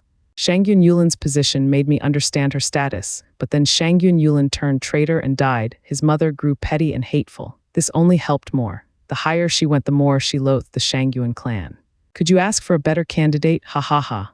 Bailey Jingwei laughed, earning a glare from Shangyuan Yuheng. Bailey Jingwei shrugged. Don't look at me, those aren't my words, but Sword King Feiyan's, though that's reality. To a person consumed by hatred, nothing matters, not even their clan. They'd want it destroyed just the same. But how could she climb the ranks harboring revenge? I then changed her name to Monyang to show remorse, for Mo alludes to a mother atoning for her son. And thanks to Shangyuan faction going into seclusion, the huge clan only had a little girl leading it. Ah, women, ruthless and soft. Faixing's daughter actually accepted the apology and considered Monyang a close friend. Maybe even closer. She was all alone in the clan, and then she found the auntie's shoulder to lean on, becoming practically kin. It's a gift from heaven, if I do say so myself. Shangyuan Monyang used her power alongside the young miss to gain control over the borders and complete the task I had for her. Zhuo Fan nodded with a thumbs up. Marvelous. Why thank you, Steward Zhuo. Bailey Jingwei shrugged then. As for southern lands, Murong clan had few people, left with only foggies enjoying retirement. This made it even easier to get a spy. And now we came to the real issue, western lands. The Luo clan made the best candidate on paper, pulling it in with some promises, but it's too damn stubborn, unbudging in some areas, and it slipped out of my grasp. I didn't want to deal with them and had no choice but to resort to a little trick to pry them apart and surrender to me. Don't forget my Devil Palace, Zhuo Fan reminded him. Bailey Jingwei nodded. Right, the Devil Palace Steward Zhu established was a plague to my heart, all because it was rooted deep in the central area. It always made every move of mine tiresome and slow. I had to use the plan of dealing with the four lands to fake an empty central area and draw you out. Clap Zhuo Fan praised. Prime Minister Bailey sure is thorough, flawless perhaps. You've done marvelously this past century. Steward Zhuo, please, this is what I've done these years. Now it's your turn. How would Steward Zhuo settle the situation? Bailey Jingwei smiled. Zhuo Fan waved him off. Prime Minister, come on, I'm calling you flawless and you're saying I'll handle it. Steward Zhuo, there's no need for modesty. As the best minister, I always wanted to compete with the best steward once more. Don't disappoint. Bailey Jingwei's eyes shone, his smile sinister. Zhuo Fan smirked and nodded. If you insist, I'll just have to make a fool of myself. Like I said, Prime Minister Bailey had done marvelously, taking the lands and solidifying the empire. Attacking and retreating at the right moments. Though what if I saw a crack in the Prime Minister's plan, tearing it to reveal a crippling weakness? Ha ha ha. What? Bailey Jingwei's heart jumped, his smile gone as he cupped his hands. Enlighten me. Zhuo Fan droned on. The crux of Prime Minister Bailey's plan are spies. But what if these spies were already picked? Bailey Jingwei shook, his eyes landing on Bu Xingyan and the others. Prime Minister, don't listen to his nonsense, we check out. Bu Xingyan panicked and then cursed Zhuo Fan. Hey Zhuo Fan, stop poisoning the well. We never betrayed the empire, Zhuo Fan chuckled. The world bears witness to sect leader Bu's heart. I know you didn't betray it. What I meant was, we didn't either, Shangyuan Monyang and the others announced, sweating buckets. They saw firsthand how Bailey Jingwei dealt with traitors through the Luo clan's fate. He sentences the whole clan just because of an unsteady heart. Bailey Jingwei needed to have but an inkling of doubt, and they were deader than dead. So they declared their stance from the start. Zhuo Fan chuckled. Not you either, I meant Prime Minister Bailey. Me how? Bailey Jingwei shook. Zhuo Fan said, Prime Minister, if your spies had been exposed from the start, what would you have done? Bailey Jingwei's face twitched, turning grave. Tell me, sure, it's my turn anyway to talk of the 100-year plan. Zhuo Fan nodded. Can a leopard change his spots? Can a shrew turn into a nice auntie at the drop of a hat and take responsibility for her son? Don't you think it's a bit of a stretch? Sure, it's easy for a girl since women are always flexible. Hearing of it reeks of something fishy. That's why I put a tail on her. I saw her trying only to further her authority and never contacting the central area, but I was certain this was only a matter of time. She's after revenge, and alone it's impossible. As for sect leader Bu, I doubted him the moment he got all 4 lands leaders in the same spot. Then he rose through the ranks and furthered his power while exercising extreme caution. It didn't fit his wild nature. Recalling Shangyu and Monyang, I figured out it was someone's plan. The prime minister avoided all contact the past century to protect them, but they all acted the same, aiming high and staying low. Going for power while avoiding conflicts. Bailey Jingwei's face shook, unease festering in his heart. If he found out everything from the start, he has the skills to make it all come crashing down. Zhuo Fan read him like a book, but I didn't pay attention to any of it, letting you have your fun. If it were so easy to plant spies in the enemy camp, why then would you have resorted to an all-out war? It was precisely because of the huge losses after the war that presented this chance. I just couldn't bear the thought of ruining the prime minister's pet project after all that effort. Speaking of, I have the heart of a girl, quite a softie, though I'm a family man. Bailey Jingwei faltered, his face twitching. If you're a family man, then the whole world has only cruel monsters. The Luo clan looked bleak as they sighed. Steward Zhu hasn't changed a bit after all these years. Can't he have just a shred of decency? Zhu, what did you do next? I'm eager to know. Bailey Jingwei stared hard at Zhuo Fan, his voice stiff. Then tell me, what game are you really playing? Zhuo Fan nodded. Sure, I'll say this first. The empire had gone through changes, but its strength remains. With the prime minister handling things, restoring it to its former glory was easy. As long as its power remains concentrated, it's undefeated. So I had to help your ambition and give you leeway to enact your plan. What? Bailey Jingwei gasped. You let me then? Taking a deep breath, Zhuo Fan showed a twisted smile. Prime Minister, remember the empty city tactic 100 years ago? It was and wasn't, but now it couldn't be truer. Empty city tactic, Bailey Jingwei started, turning to the sword kings who attacked the 4 lands. Shangyun Feiyan was first to say, we assaulted Shangyun clan, but there was no one in sight, and we had no trouble seizing eastern lands, though there were more fugitives. Our assault was real, killing throughout the Sea-Bright sect, but the Snow Peak 4 elders and Ayang Chanking were gone. Those cowards fled somewhere, and we couldn't pick their trail, Bailey Yuyan said. Danking Shen paused and nodded. Murong Klang was deserted, then we found out about Murong Zhu. Why didn't any of you say anything? We thought it was normal that. Bailey Yuyan showed a bright smile and shrugged. They must have found themselves weak, and at the news of our coming they fled. It's obvious. Yes, logical, Zhuo Fan smiled. What makes even more sense is when you received news of bestowal for your efforts. And you couldn't smear your record with some pesky mistakes, right? Ha ha ha, but these omissions proved to be crucial. Don't you know that grass sprouts from anything, be it fire or floods? Bailey Jingwei heard Zhuo Fan's disdain and grimaced with clenched fists. Bailey Yuyan found it scornful. What's so bad about some homeless fools? To report. A frantic man shouted, echoing through the imperial capital as he rushed to present a jade slip. Prime Minister, this is very bad. The Western Lands Army breached the borders and is marching into the central area. The defenses were overwhelmed and are in dire need of reinforcements. What? Bailey Jingwei and everyone else wore masks of disbelief. Bailey Jingwei grabbed his collar, turning hysterical. What the hell happened? Didn't the Western lands capitulate? Why are they attacking the central area? That, the man stammered, put on the spot. He was just the messenger, knowing nothing. Another shout came with the same urgency. The Southern Lands Army breached the borders and are heading inland. Prime Minister, please send reinforcements. Dong, Bailey Jingwei's mind blanked out, his eyes staring into space. The Northern lands revolted and punched through the borders, heading for our lands. Prime Minister, send reinforcements. Another frantic shout came. Zhuo Fan mocked and taunted. Your Prime Minister had his men ready to deal with me. He can't spare one man for you. Tell them they're on their own. Devil Palace Lord is a heavy criminal, ha ha ha. Zhuo Fan, Bailey Jingwei glared with bloodshot eyes. What the hell did you do? Zhuo Fan shrugged, but then a melody intervened, sounding cheerful and snappy. Even the tone-deaf could hear its meaning. It's not he who did it. He only came up with the plan and went into seclusion. We did everything. Zither Sword King, Bailey Jingwei raged. Why would you sell out the empire? Liu Mubai said, Prime Minister Bailey, my people died from the same heavenly punishment. 2,000 years ago, I sought shelter in the empire, and I'm unclear if the invincible sword forgot about it or merely disregarded me to not mention the execution. I joined the Dark Demon Lord to crush the empire and avenge my people. That is reason enough. What? Bailey Jingwei gaped incredulously. Even so, how could you have led the empire's elites to strike back at the empire?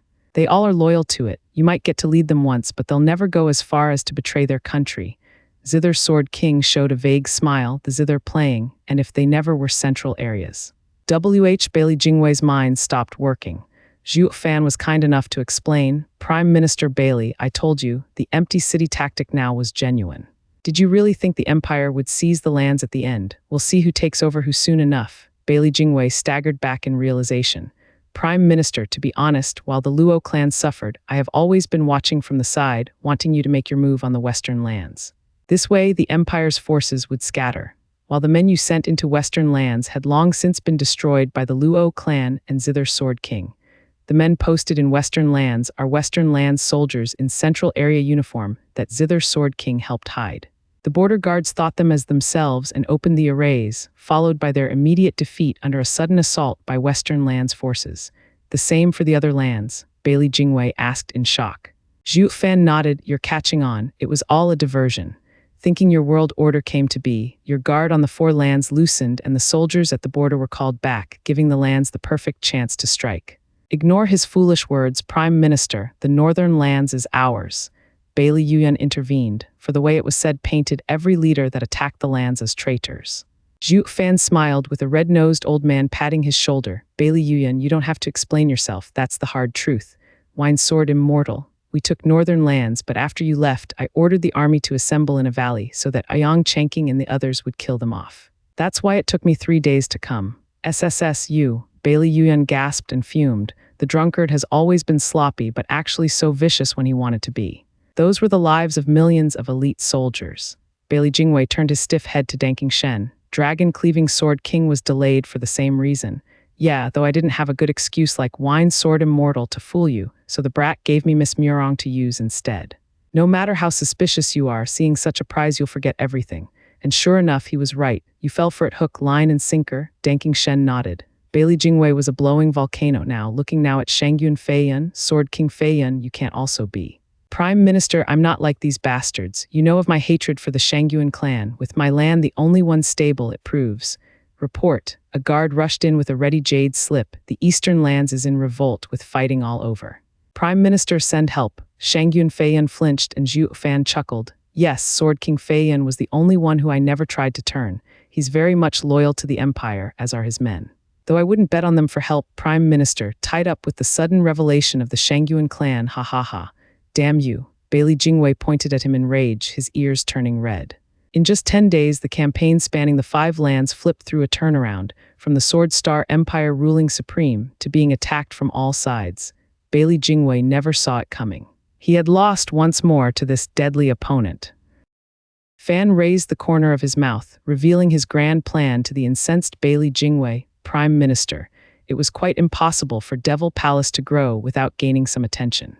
But a few decades ago, I had the Prime Minister notice it on purpose, even going as far as letting your spies slip in. Care to know why? Bailey Jingwei was white as paper, his breathing ragged and unable to speak. Quite simple, because I wanted control, not just of me, but over others as well.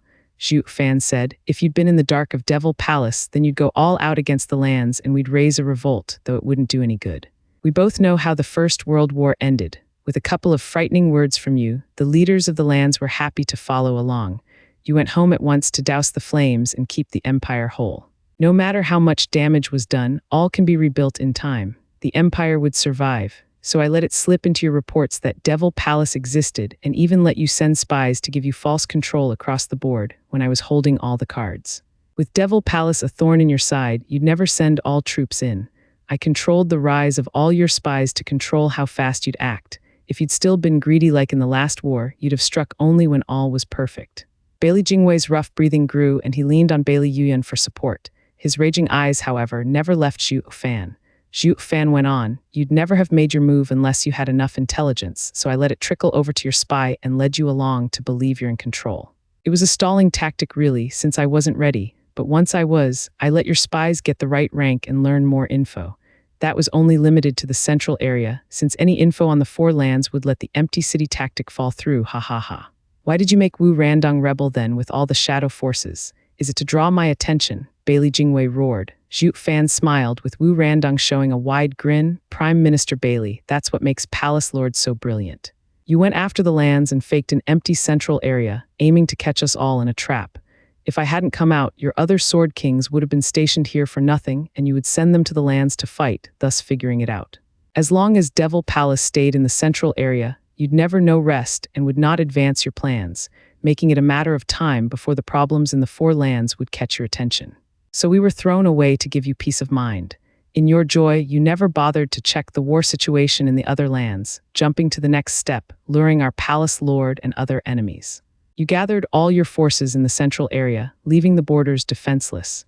This led to the three lands armies you thought were defeated to get deep into your empire. Talk about setting oneself up for failure, making the enemy work from within and outside to attack you on all sides. Compared to last time, Prime Minister, you lost completely, ha ha ha. I see, the Devil Palace in the central area was just a cover for your operations in the four lands. Bailey Jingwei nodded, then his face twitched harder. Zhuo Fan, you're good. I accept my complete loss and you have my complete respect. Bailey Jingwei spat the last words with hatred, but the respect was still there. Zhuo Fan was the only one in the world capable of being a step ahead. His hatred was born of nothing more than his inadequacies, while his respect was genuine. Zither Sword King sighed, turning to Zhuo Fan. To overcome Bailey Jingwei's 100-year plan, every step of the way makes him a truly terrifying man.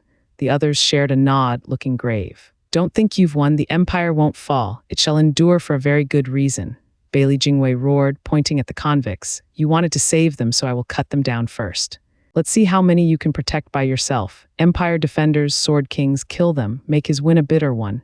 Yes, sir. The 6 Bailey Sword Kings flew into action at the convicts. Shangyun Feiyan was hesitant which side to take, but recalling that Zhuo Fan slighted him, he joined the central area's Sword Kings in the end. Danking Shen and the rest were friendly with Zhuo Fan, not to mention they had done marvelously. I got nothing instead, and he didn't even consider picking me. Why the hell would I side with him? Humph, Shangyun Feiyan was set to side with the Empire regardless of its fate. He had no other options. Whoosh. Zither Sword King hoisted Bailey Jingwei by the neck, shouting, Bailey Jingwei, have them stop. Humph, I won't. I may die, but Zhuo Fan will lose to me here. He gets the great victory while I'll leave a scar on his heart, ha ha ha. Bailey Jingwei snickered, leaving the Zither Sword King helpless. The Sword Kings listened to Bailey Jingwei because Bailey Yushin ordered it, while hardly caring for his fate or that the Emperor would survive. They would not stop unless he spoke up. Zither Sword King sighed with worry at Zhuo Fan. Dark Demon Lord is strong, able to take all those Sword Kings, but they're focusing on killing his people. He can't look after all of them, so could he protect so many people? Zither Sword King knew he cared for some of the people there. With the death of any of them, his heart would be in pain. Zither Sword King shot over at once, wanting to help. Danking Shen and Wine's Sword Immortal were already there, but since they were all Sword Kings, they were a moment behind compared to the 7. A fierce wind came at Murongzu as Bailey Yuyun showed a wicked smile. As dreadful power blew over Ling Yunshin, Bali Yuyu glanced at Zhuo Fan and decided this man could die from his lack of reaction. She didn't want to kill anyone who Zhuo Fan cared about or to be at odds with him. Bailey Jingwei would have been pissed if he knew. Bali Yuyu, you rotten turncoat, why the hell are you going for Ling Yunshin, who Zhuo Fan couldn't give 2 licks about, but now he was too drunk on revenge to see clearly that he had another traitor in his camp. Bloodlust washed over the scaffold and the convicts, making them feel death on their necks. They glanced at Zhuo Fan with pleading looks, but he just stood there like a statue. All were on the verge of crying. Dude, aren't you here for us? At least fake it, bang, as the Sword King's power inched closer, so did death clench their hearts in its grip. Zhuo Fan acted like he abandoned them as a boom resounded in their ears. The 7 Sword Kings backed off as they saw 7 people in front blocking them. Zhuo, you all right? A man in red stood next to Murongzu, having a fire cloud badge on his waist. She cheered, brother, Shangyun Feixian, you finally show up. Shangyun Feiyan stared at him. Shangyun Feixian cupped his hands. Feiyan, have you been well this century? Shangyun Feiyan sized him up, the jade badge on his waist catching his eye, that of a mountain. Dad, leave Bailey Jingshin to me. I have a score to settle. Be careful. The father had a badge with a river while the son wore black with fangs on his badge. Another man in black, a youth, had a sun painted on the back of the robe, turning to them. I have a score as well. Leave him to me, why should I? I'm stronger than you. The youth with the fangs badge huffed. Zhuo Fan stood still all this time, while the others around were stunned at the familiar figures that had vanished at the end of the First War. Only the Devil Palace disciples cheered seeing them. Our 5 Dharma Kings and emissaries are here. With all experts present, the last showdown could begin. The 3 coming to the rescue halted, looking stunned. Murong Lai, Shangyun Feixian, and Aoyang Lingshan were missing for a century. Now they were Devil Palace's Dharma Kings. I see, Danking Shen glanced at Wine Sword Immortal. No wonder a drunkard like you would side with Devil Palace. You were close with Murong Lai. Come now, it's totally normal for friends to visit each other, ha ha ha. Wine Sword Immortal's red nose wiggled as he laughed. Danking Shen nodded. Wine's sword immortal was with the Empire, but he longed for something else, always having a soft spot for the Murong clan. Maybe he became a sword king in the first place so he could protect the Murong clan. For when the Empire attacked southern lands at some point, as a sword king, he could save them. The 7 sword kings faced 5 Dharma kings and the sun and moon emissaries. The two sides were not an equal match to begin with, but with the 3 traitors added into the mix, the Empire's side would lose out. Emperor Bailey Jingxi frowned, losing his cool for the first time. Jingwei, what do we do? Your Majesty, relax, we're not at the end yet. Bailey Jingwei looked bleak, gnashing his teeth and roaring. Soldiers of the Empire, attack. Kill them all, roar at his order. Thousands upon thousands of experts poured in from up, below, and everywhere around, filling the imperial capital with their bloodthirst as they made their way to the scaffold. I knew it was a trap, Zhuo Fan grinned. Danking Shen and the others started, looking at the experts storming in and shot around the convicts to shield them. SSS, the imperial capital's people gasped at the scene, filled with fear and running all over the place as their hearts hammered in their chests. Curses, we've come to see a show, not be part of it. Why must it be so chaotic? First the foreign sword king's betrayal, now the imperial army. Heavens above, I don't want to be collateral damage. Wailing inside, the people ran off in seconds. The army cared not for bugs, their targets being Devil Palace and the traitors. Rumble, Danking Shen and the others watched the black clouds coming closer with heavy looks. Zhuo Fan took a deep breath and said, "This looks familiar. Did it happen in the last war?" "Yes, Steward Zhu, you used the same tactic on our patriarch, now it's used on you." Bailey Jingwei sneered, "The Empire may fall today, but I don't care about the lands anymore, so long as I have your head. The 3 lands armies are invading and the Empire might be surrounded, but before they arrive, you'll be going to hell." Zhuo Fan smiled. Shangyun Feiyun and the others snickered. "The Empire can fall, but as long as we remain, we can just rebuild another. It'll just take a couple more 1,000 years and another empire will rise, while you will all die here, regardless how tough you are. The outcome has yet to be decided." Shangyun Feiyun, don't get too happy. "You won't get my head that easily," Shangyun Feiyun sneered. Shangyun Feiyun cackled, "Ha ha ha, anyone could say that but you, who always lost during our spars. Brother, you've gone senile, so let me relieve that head off your shoulders. Let me be a good example for the other sword kings." Shangyun Feiyun shot for Shangyun Feiyun while the others moved as well. "Feiyun, don't you know time changes everything?" Shangyun Feiyun shouted as he charged as well. Murong Lai and the others followed suit, each with their own targets. Thunder boomed and explosions flared as the 14 auras clashed, making the world shake. Bam! Shangyun Feiyun and Shangyun Feiyun met violently with their soaring sword arts, unleashing incredible might when the red glows intersected. Shangyun Feiyun showed nothing but scorn, only to feel his side being grazed by a sword wave. His shock exploded just as his sleeve did. Then a power ran through his chest that sent his body back. He turned red as blood seeped out. Shangyun Feiyun's mouth shook, casting a disbelieving look on Shangyun Feiyun. How I lost. In one blow, I've always been the one winning in all our fights. How can, Feiyun, I told you, time changes everything. Shangyun Feiyun smiled. You have been vying for power the past century, yearning for eastern lands while I focused on the sword, understanding soaring sword arts core while turning a deaf ear to the world outside. Your talent is better than mine, but your heart is unsteady, your mind clouded that you made no progress in the last century. This is the gap between us. Shangyun Feiyun's face twitched as he glared at his brother, still in denial. No. I'm better than you in every way, that's why I refused to acknowledge you as clan head when you were picked. Why now could you best me? I won't allow it, I won't. Bam. Shangyun Feiyun raged with a red face, hearing a loud sound coming. He saw a shadow fly by and Bailey Yuyun's scorched face came into view, spitting blood at his side. How is this possible? Murong Lai was never this strong. Bailey Yuyun, you were there as well when Bailey Yushin and the 3-headed crow fought.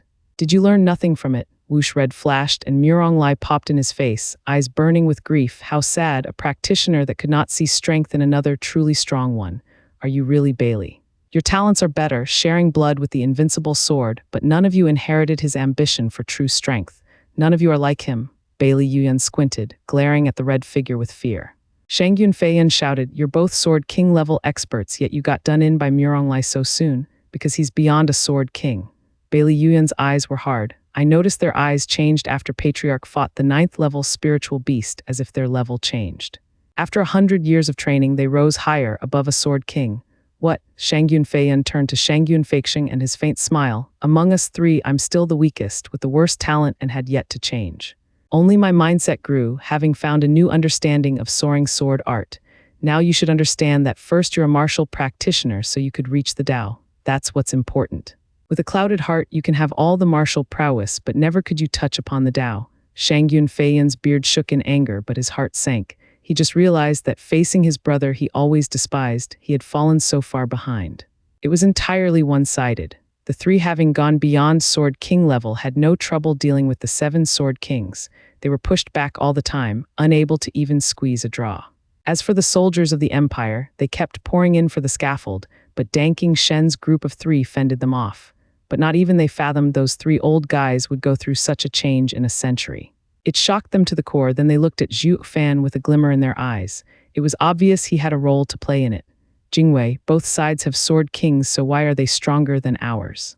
We can barely hold on. Bailey Jingshi was sweating buckets. If our Sword Kings fall, we have less ways of dealing with them. Bailey Jingwei grimaced, glancing behind at the thunderclap in the distance, his eyes glinting. Rumble lightning snaked through the clouds with a low rumble, like the growl of a beast.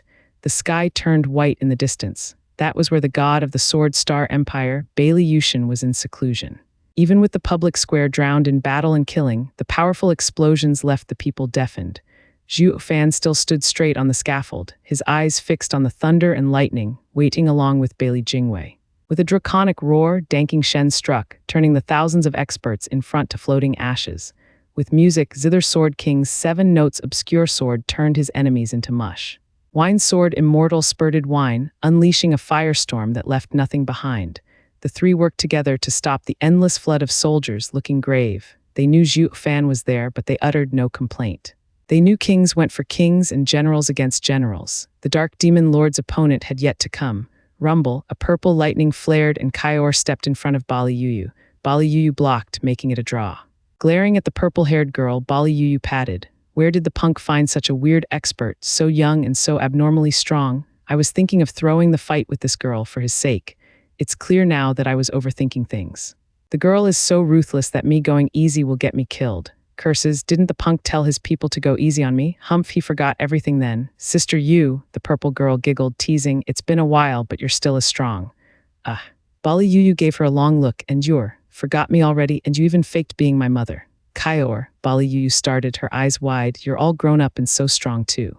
Just like your old man, inhuman. I never was a human though.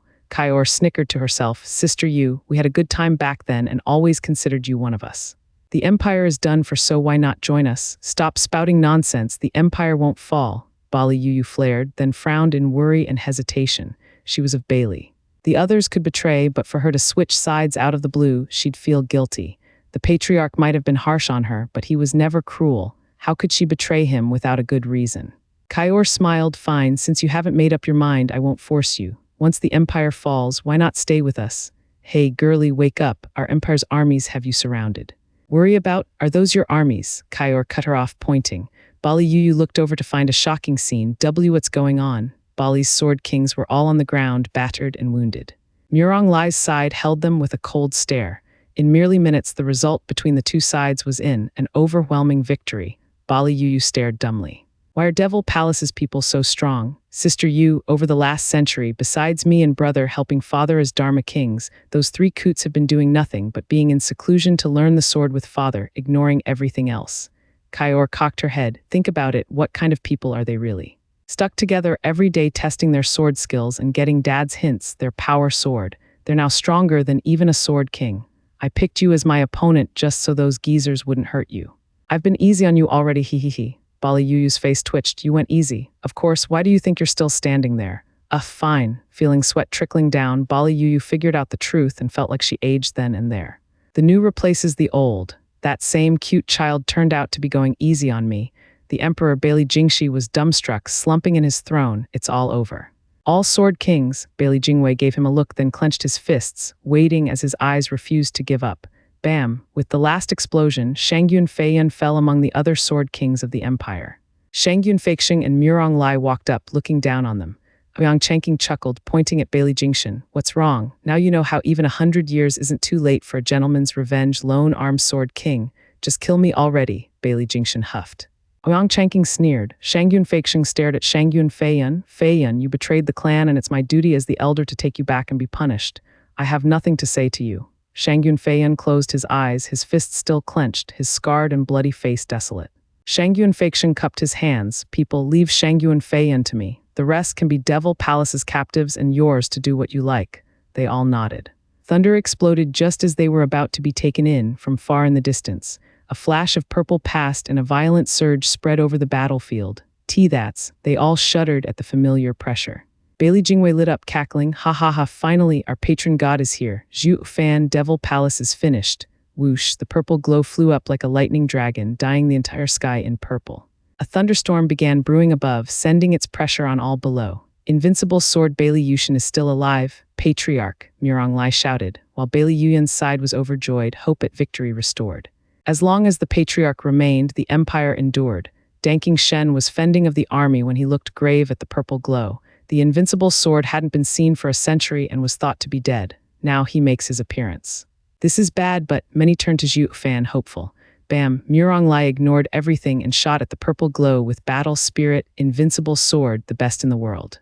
"After 100 years, I've come to challenge you after the last defeat." We as well. The others ignored the wounded sword kings and followed Murong Lai into the sky, their blazing thirst for battle blinding. Even Kaior ended up going, Bali Yu not stopping her. Everyone else blinked in stunned silence. Do they think 7 together can defeat Patriarch? No, they don't care about winning, only fighting. But what's the point in fighting a losing battle? The sword kings looked at the 7 and began to understand the mystery of the strong. Whoosh, the purple glow passed through the 7 and slammed into the center of the square, revealing a thin armor, a cape, and an aged face. His eyes stared like daggers, the strongest, the invincible sword. Bang, the subsequent thunderclaps made the 7 pummel to the ground as they trailed blood. They groaned and coughed more blood, slumping in their own blood. An oppressive silence fell, with only the howling wind's presence being known as it fluttered the old man's white hair. There were no shouts, no clashes on the square. Even Danking Shen's group of 3 stopped. All eyes were on the old man, built like a god, with sharp eyes and a deadly aura.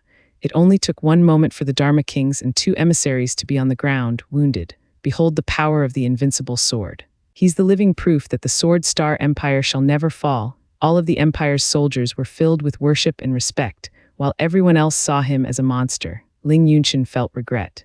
I must have lost my mind to spare this insane freak back then. Regret always came after. Ha ha ha, Bailey Jingwei cackled, stepping forward as he turned smug. Steward Zhu, you lose. The Patriarch hasn't been seen for the last century, but he's still alive. As long as he is present, the Empire will stand forever. You'll be the one to do the dying today, along with all those traitors going down with you. Your 100-year plan is wasted. Roar, the soldiers roared in approval and excitement. The Empire's strongest symbol was their god, the invincible sword. The sword kings could fall, but never him. Bali Yu turned a worried look to Zhuo Fan, her fists clenched. She didn't know how he got away from Patriarch last time, but now his 7 experts were on the ground. How was he going to cope with the old man? Ignoring the crowd's confusion, worry, and joy, Zhuo Fan made a move. He took his time walking towards the invincible sword. Prime Minister Bailey, I thought I told you. My plan was laid out to control the speed of your actions. And why, you'd ask? Haha, so I could get ready and enter the final battle. Zhuo Fan showed a smirk, his hand flashing black as a dark blade came out, covered in 4 colors at the edge, before shooting for Bailey Yushin. Keep them safe, right? Danking Shen's group gave their all in keeping the convicts alive. Ding. For the first time, Bailey Yushin took out his thundering divine sword as he turned into a purple glow charging at Zhuo Fan. Black and purple intersected, with the 2 swords soon clashing in a violent display. Boom, the shock waves shuddered the earth and rippled the sky, followed by a fierce gale and dust storm. Bailey Jingwei and the Emperor ducked at once, sticking their heads to the ground and letting the deadly winds pass over their backs, but they still felt pain. As for the soldiers, they exploded in a shower of blood and gore, adding a dark red tint to the already bloody spectacle. More than 100,000 lost their lives just then, reduced to gunk on the ground, never knowing what hit them. The shock wave went for 1,000 miles, laying the imperial capital to ruin. Bailey Jingwei finally looked up after it passed, only to see rubble and dust replacing the lavish imperial capital. The other lucky survivors looked around shell-shocked. Mommy, what power was that? It leveled imperial capital. Everyone that lived were shaking in fear and alarm. Only Bailey Jingwei laughed. See that? This is the power of the Patriarch. Zhuo Fan, you're nothing but a conniving ant before him. The terrified soldiers perked up at the prospects. This is the Patriarch's divine might. 1 sword is enough to send all enemies to hell. We won. Bali Yu crawled to her feet, hearing Bali Yuyan's cackle, and shook. Her heart was a mess in frantic worry as she looked around.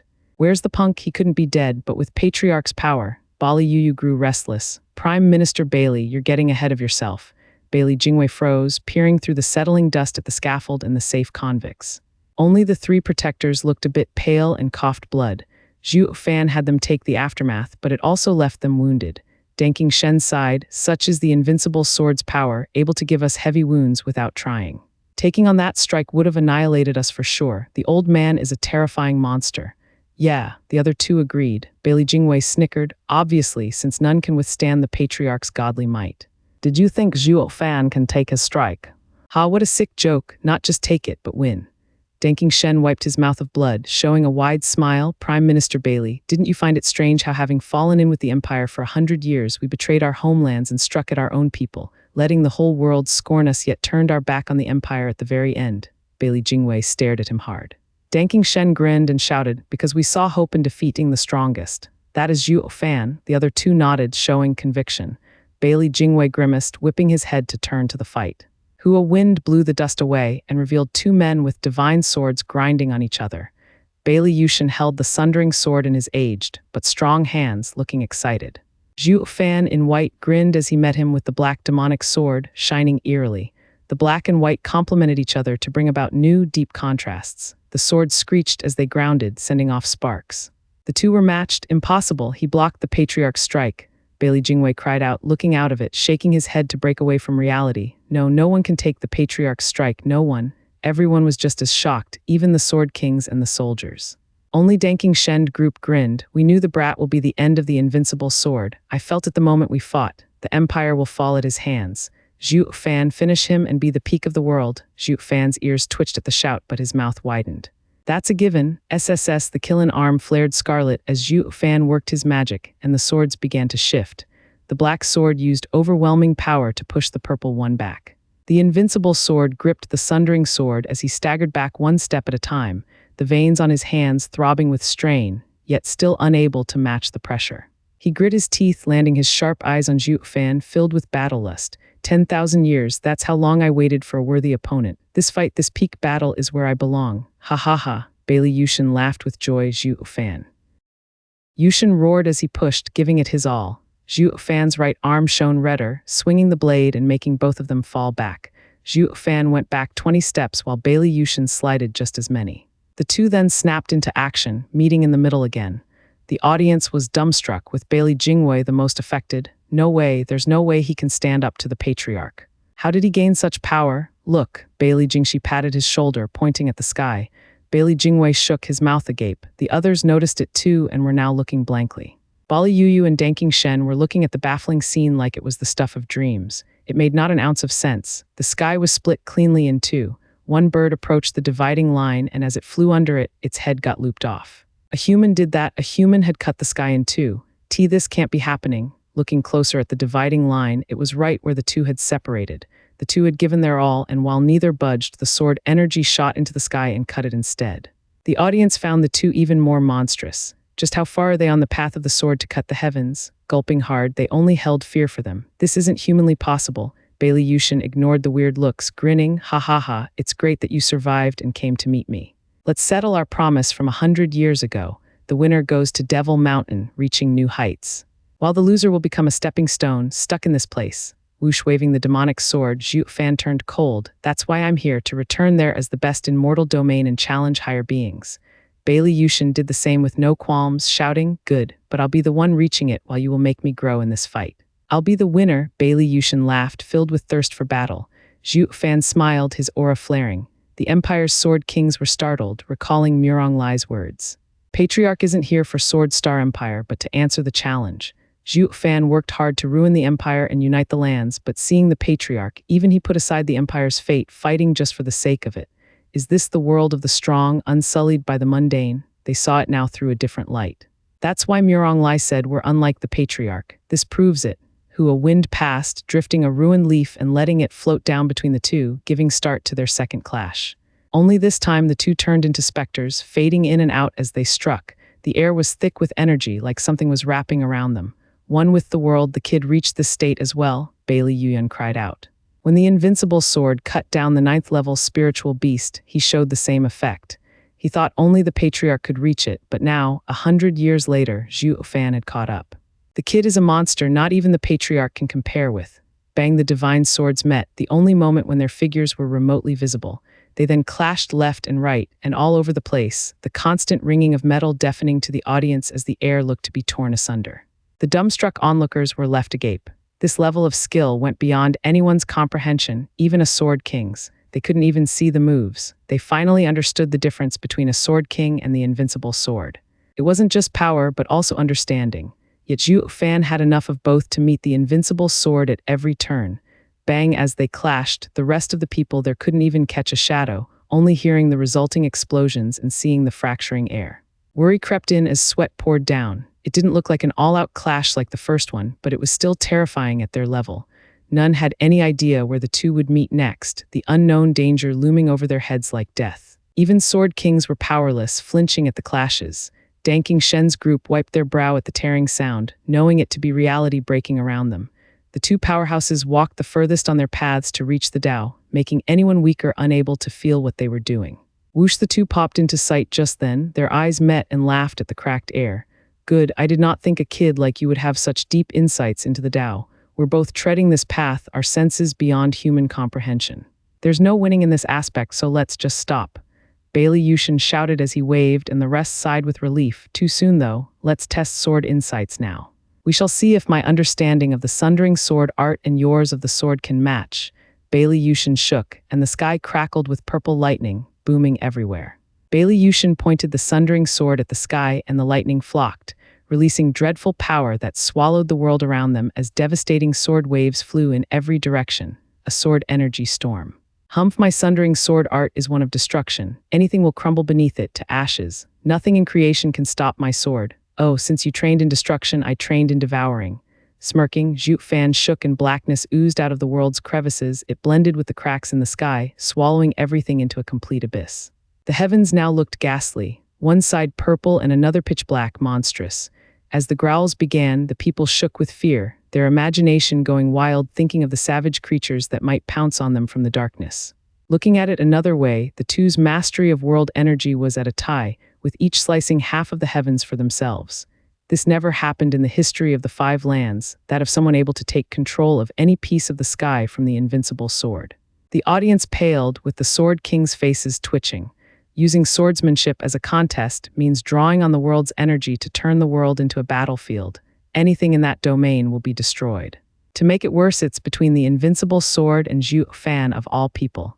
The invincible sword's sundering sword is one of utter destruction, erasing anything it touched. Zhuo Fan's power is still unknown. The moment they started going at each other, not even a sword king was confident he or she could outlive that. The people's hearts sank, sighing in misery. Sirs, it'd be better off if you just kept to the previous style. Sure, we couldn't see you, but at least we had the highest chance of us surviving it. While we can now see what you're doing now, but what's the point when the scope is so large that it includes us as well? Where are we supposed to hide? The audience wallowed in despair at their fate. Rumble, the two fighters went off once more, with purple sword waves slamming down and leaving nothing behind but dust. The unlucky soldiers died before even screaming. Bailey Yushin showed no remorse even as his own countrymen, loyal soldiers, died from his errant strikes. He just hacked with the sundering sword, unleashing even more sword waves at Zhuo Fan's black sky. Zhuo Fan, take this, star-severing sword, hero's demise. Whoosh, piercing buzzing came from all directions, followed by thunderous boom of lightning as countless thunder blades shot for Zhuo Fan's black domain and tore it apart. Zhuo Fan's darkness lost half its ground in the sky from the onslaught, while the Empire's soldiers suffered heavy casualties as well, dying by the dozens. Bailey Jingwei didn't care. The only thing mattering to him was the Patriarch taking the lead.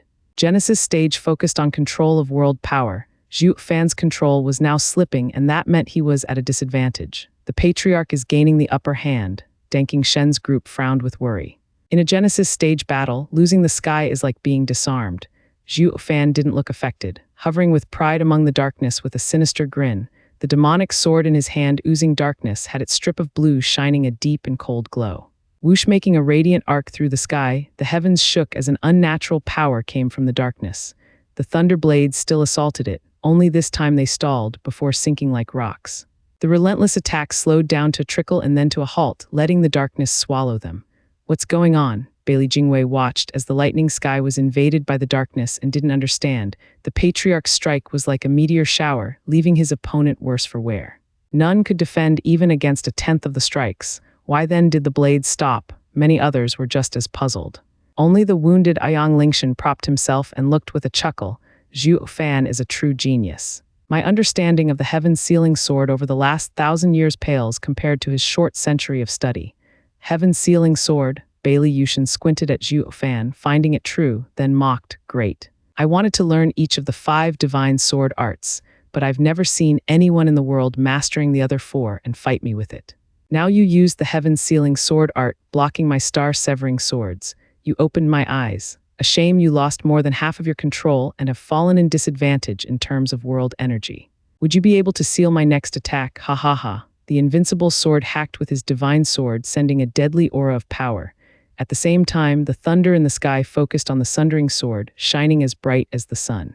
The invincible sword roared and struck. Zhuo Fan, this strike can cleave heaven. Will you be able to seal such an indomitable slash? Whoosh, following the crack of lightning, a purple sword wave flew at Zhuo Fan. Except for some darkness and the stopped thunder blades, everything broke apart to nothing. The disintegrating power marched at Zhuo Fan, wanting to erase him from this world. Heaven-sealing sword art only knows to seal. The stronger the skill, the easier it is to overwhelm it. Bailey Yushin has now used a strike to sever the heavens, using absolute power to break the seal. It'll need a power many times stronger for the gentle heaven-sealing sword art to seal something like that, Danking Shen gasped, and Zhuo Fan is nowhere above the old man's. With the sky mostly lost as well, he's at a disadvantage. He has no way of retaliating against the old monster's sundering sword art. Bailey Jingwei snickered at the words. Now the punk will die. Zhuo Fan showed no fear against the incoming deadly blow, swinging the demonic sword in the air, the blue line on it shining softly. Whoosh, the dark sky moved, focusing on the sword, surging with power. The thick black energy brought thousands of sealed thunder blades onto the demonic sword, bolstering its power. Danking Shen's eyes shook in amazement. I totally forgot. He doesn't just use heaven-sealing sword art, but vaulting sword art as well. He might have little world energy he could use, but the old monster's sword he sealed is now at his disposal. Vaulting sword art harmonizes yin and yang, a mixed art. Using others' power, Zhuo Fan can match the old monster. But vaulting sword art is also a gentle skill and might not be enough to defeat the brutal sundering sword art. Soaring into the heavens with the sword, Shangyun Feixing propped his body and looked up while smiling. Brother Aoyang, did you ever think the 4 strongest swords arts would come together in one man?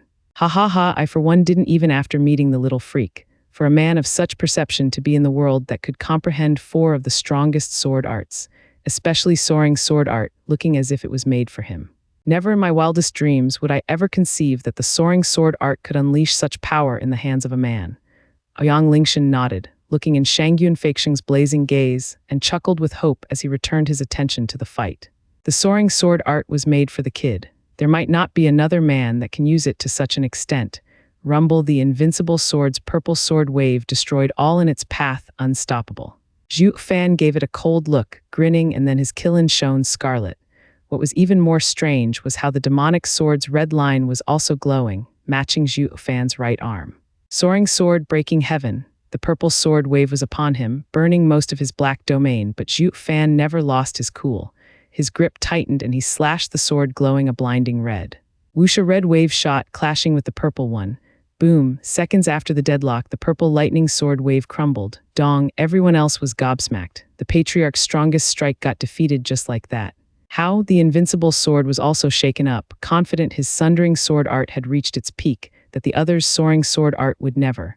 Before he could make sense of everything, the red wave passed through the thunder clouds and took all his vision. It startled him that Zhuo Fan's sword didn't just break his, but struck back as well. No, this can't be. He can't break my blow and attack as well. Bailey Yushin was unable to take it in, but reality came crashing regardless. The deadly wave made Bailey Yushin gnash his teeth and slash. Defending comes first. Bam, but even defending went beyond his predictions. The red wave pushed back the sundering sword even while he used all he had. It, along with the sword, pressed into his chest armor and kept pushing him back. Beyond shocked, he squeezed everything from his body into his arms and made the red wave slip beside the sundering sword and into the sky. Boom. The thunderstorm above sported an extra-large hole, with purple lightning flickering at the edges, unable to mend it. It was like it had some kind of power that broke Bailey Yushin's connection with the world. Everyone was rooted in shock, even Bailey Yushin. Glancing at the far Zhuo Fan and the red glowing arm coupled with the demonic sword, and for the first time, the best in the lands felt fear towards a human. His grip on his sword tightened in reflex. This can't be real, Bailey Jingwei's face twitched as he staggered. The patriarch got pushed back. No way, the rest were overwhelmed as well. The invincible sword showed signs of losing. This had never happened before, ever. Emperor Bailey Jingxi felt drained, slumping to the ground in shock. If the patriarch falls, the empire that lasted thousands of years will come crashing down. Danking Shen believed Zhuo Fan could do it, but to see it actualized was another thing. His power was beyond anything they knew, and the old monster only got out alive thanks to the sundering sword taking the brunt. The little monster's understanding of the soaring sword art was simply insane. The Shangyuan clan had held onto the same sword for centuries, yet none could display what he could in 100 years. Shangyuan Feiyun felt his throat dry. The soaring sword art can do that. Why didn't I realize? Only young Sanzi stood straighter, looking at Zhuo Fan's right hand and wiping his mouth of blood. Zhuo Fan's understanding of the soaring sword art came from his observations and insights into the soaring Killin's power, with Zhuo Fan using a Killin arm to unleash the soaring sword art. The power multiplied. It went as far as beyond what the old monster could take even with his peak sundering sword art. Everyone looked tense at the fight. The invincible sword turned grave for once, facing his strongest adversary yet with a cold glint in his eyes. Crack the snapping sounds reached his ears and Bailey Yushin's heart shook. He saw the armor on his chest sporting cracks from the soaring sword strike. Providence, Bailey Yushin sighed. I hope to finish this challenge with my past self from 100 years ago and reach the top with dignity. But he is too powerful. I have to give everything for any chance at seeing the new world. Bailey Yushin smirked, looking at Zhuo Fan with fire in his eyes. Zhuo Fan, come, let's finish this peak showdown. Gladly, flicking the demonic sword, Zhuo Fan shouted back. They both shone red once more, using his power to slash and unleash another deadly soaring sword wave at Bailey Yushin. The invincible sword would no longer defend, but dodge instead, using the sundering sword as cover. Soaring sword wave flitted past, grazing the sundering sword, yet the great power was enough to push on the cracked chest plate and spread the damage. The soaring sword art is truly frightening, holding so much power just within its aura alone. But it's almost time. The invincible sword turned to Zhuo Fan again after dodging, only to find him coming straight for his life right behind the sword wave. Ha ha ha, the soaring sword art is the strongest, but it is hardly enough to take you down. I'll have to do it up close and personal. Bam, Zhuo Fan flared scarlet and hacked. The invincible sword rushed to block with his sword, resulting in a loud clang as the swords collided. But under Zhuo Fan's power, the invincible sword faltered, with the demonic sword pressing on the sundering sword and into his chest. Crack, the invincible sword's armor got more cracks, faster and faster, covered all over in black veins and ready to crumble. The invincible sword gnashed his teeth and stared at the youth just a foot from him without fear. His red face strained as he pushed, roaring and shoving Zhuo Fan back. Kid, you dare come close to me with such gall? Absurd. Thunderstorm, the invincible sword shouted and waved the sundering sword, making the sky rain down thousands of thunder swords at Zhuo Fan from all directions. Zhuo Fan was in enemy territory, with the world's energy here in the other's control. He could no longer use the heaven-sealing sword art to seal the strikes. In a Genesis stage fight, each had their own domain, and charging into another's territory was the same as throwing away his advantage, the world energy he controlled. It was beyond dangerous. None would do it without utmost certainty of victory. Zhuo Fan took such incomprehensible risk to fight Bailey Yushin up close, only to find out the strike did not end his opponent, suffering retaliation instead. Zhuo Fan was the one in dire straits now. Bailey Jingwei's side cheered with renewed hope. Zhuo Fan was ever calm, the demonic sword's golden line shining bright and unleashing a scorching heat. Decimating sword art, decimating heaven. Wuxi waved at the sky, sending searing waves in all directions.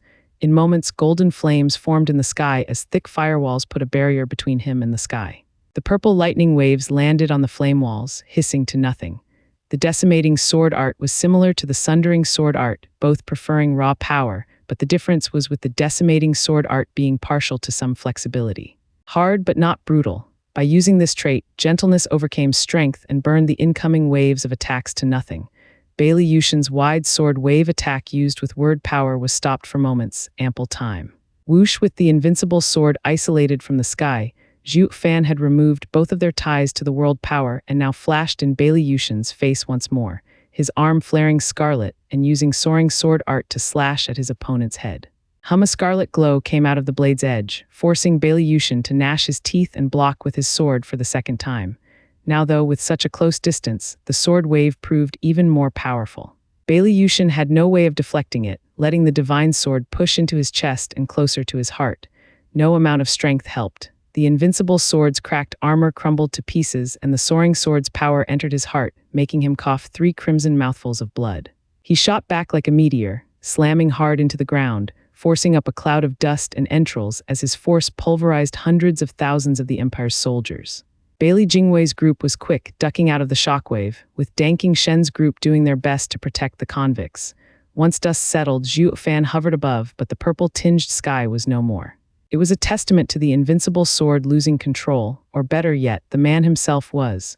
Bailey Jingwei's eyes shook, looking at the dozens of miles big crater with dead eyes. How could the patriarch just lose? Bailey Yushin is dead, we won. Seeing no thunder in the sky, Zither Sword King took a deep breath and roared in excitement. Zhuo Fan's soaring sword art was too damn strong. Not even the invincible sword could take it on, for if he had even a bit of strength left, the purple lightning in the sky would have stayed. Devil Palace and the Four Lands convicts cheered as well. To think that the great invincible sword had got to see this day. Only the Bali Sword Kings and the Empire's soldiers slumped on the ground in disbelief. The Patriarch couldn't have lost. Regardless of their wants and needs, the purple was gone and the Empire had fallen. The invincible nation knocked down from its pedestal on high along with its invincible god. While some rejoiced, others mourned. Along with the frantic glee, there were equally opposite sorrow and lament.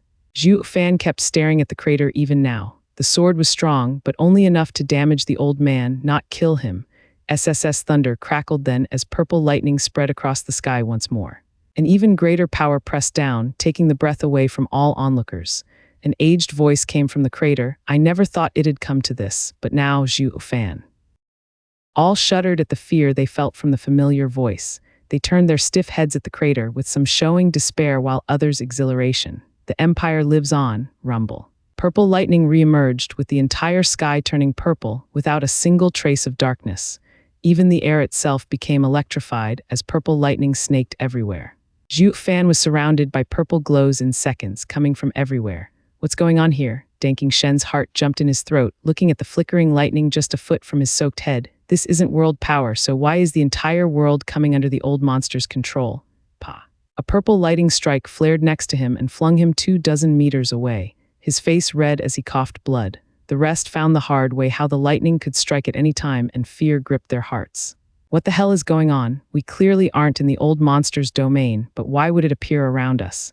A Genesis stage expert should not be able to exert control to this extent. It feels like the world is at his whims, and we're its prisoners to kill at the slightest discontent. This is terrifying. Zither Sword King and Ling Yunshin glanced at the purple lightning around with sweat all over. Bailey Jingwei laughed and cupped his hands. Patriarch is unstoppable. With the Patriarch around, the Empire shall never fall, ha ha ha. The Patriarch is unstoppable. The Patriarch is unstoppable.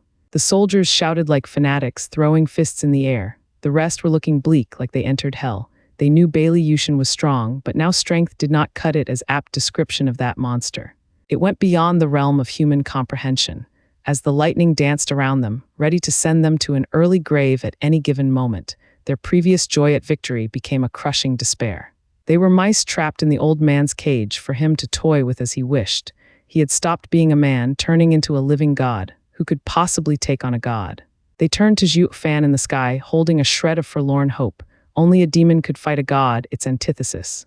Only Zhuo Fan, a demon, has the strength to do it. Hope flickered in the depths of their gazes as they turned to the man in the sky. With a crumbling sound and the lightning flaring, invincible sword's tough body floated out of the crater. Lightning covered him like a thunder god. His armor was gone, there was blood on his mouth, but his eyes were sharp and his aura explosive. Bailey Jingwei's side laughed. The Patriarch is unstoppable. Zhuo Fan, these mortals are clueless, but not you. Ignoring the fanatic joy below, Bailey Yushin stared at Zhuo Fan with a grin. Zhuo Fan nodded. Above Genesis is the Spirit King stage, wielding the power of the air around us. A Genesis stage expert only controls the power above to give him a boost in battle. A Spirit King is like a border official, able to control the entire space. Every corner is suffused with your power for you to do anything you want with it. That's a Spirit King. Yes, I knew you're not like these mortals and know far more than we do. Bailey Yushin laughed. Zhuo Fan, the day you told me there's something above Genesis stage, I was skeptical. Even as I saw you fight the sea demon, doubt remained. Only when I advanced and felt all the power you spoke, I realized you never lied to me. Mortality through spirituality, imperial, saintly, and sovereignty, it's all real. Devil Mountain is real, that's why I can't wait to see everything for myself. Mere days after I broke through, I felt my body light like there's something pulling at me to leave. What's keeping you then? Ling Yunshin and the rest sighed, quipping in their minds. Zhuo Fan paused in thought. Going above Genesis, you can no longer stay in the mortal domain. That's why there's no one above mortal stages in the mortal domain. They all left. But left where exactly? Why haven't I heard of any of them before? Zhuo Fan pondered and Bailey Yushin grinned. As it stands, I should just let go and see the new world. But I remembered our promised fight. I didn't know of your fate, but I still waited. Also, Jingwei told me the empire is about to change. I had a refiner make me an 11th grade spiritual armor to restrain my cultivation before I'd be forced to leave. But to think Providence brought you to me, I could fight to my heart's content and finish it once and for all with you, ha ha ha.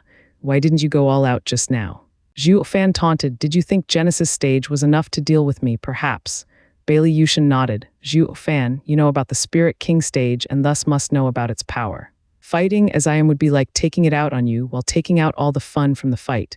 But I never imagined you'd go beyond this level after 100 years. That sword would have crippled the past me.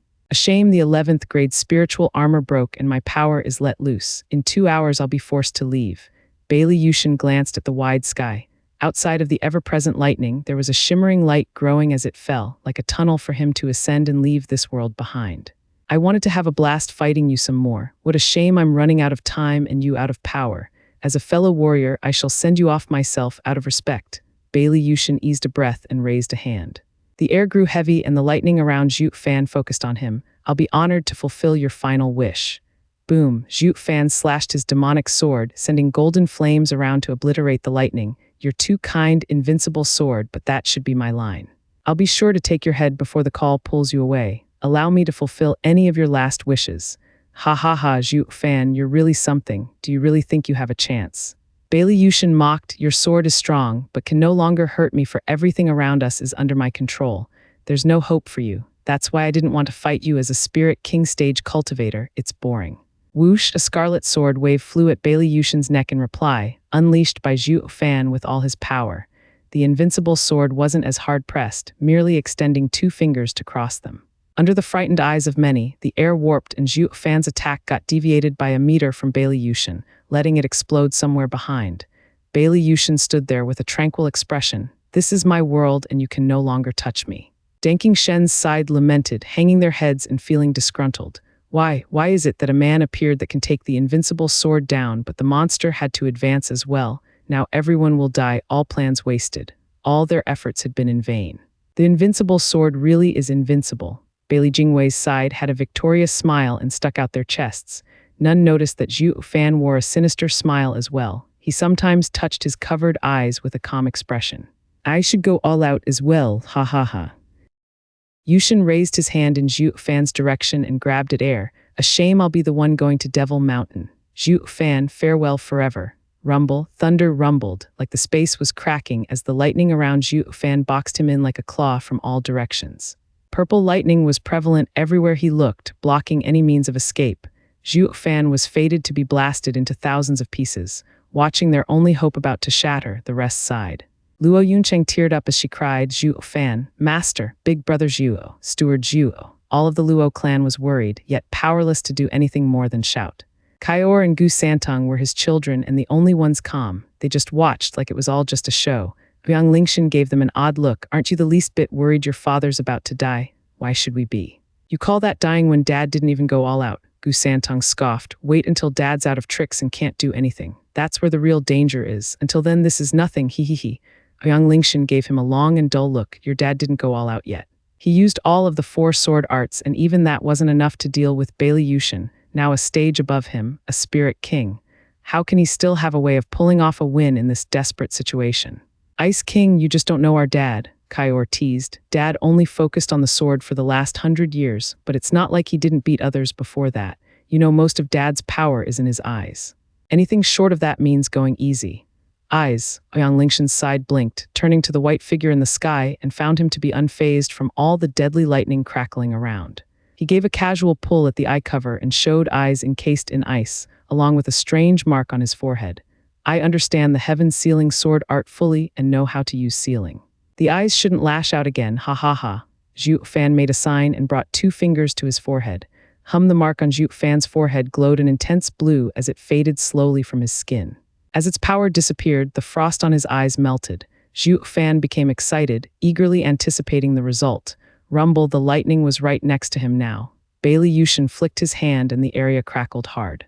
Zhuo Fan was surrounded by a flood of lightning, the purple color so blinding and the power terrifying. As it spread, everything in its path died. Zhuo Fan, Lu Oyuncheng wailed with the rest sighing. Bali Yuyu hung her head forlorn. I should have stopped you from meeting the patriarch, but now. Aoyang Lingshan made a weird face, turning to Gu Santong. Where's your dad? Dead, the two still looked undisturbed, puzzling the other Dharma kings. Bailey Yushin sighed at the white glow becoming stronger and bigger. A poor ending, but at least I got my pass for Devil Mountain. Now I can go without qualms, ha ha ha. Aren't you afraid I'll be laying waste to your empire if you go? A wild laughter came. Bailey Yushin's heart jumped, turning to where the lightning was most focused. Rumble, a crackle far louder and terrible than the purple lightnings covered the sky as black thunder flames exploded into existence.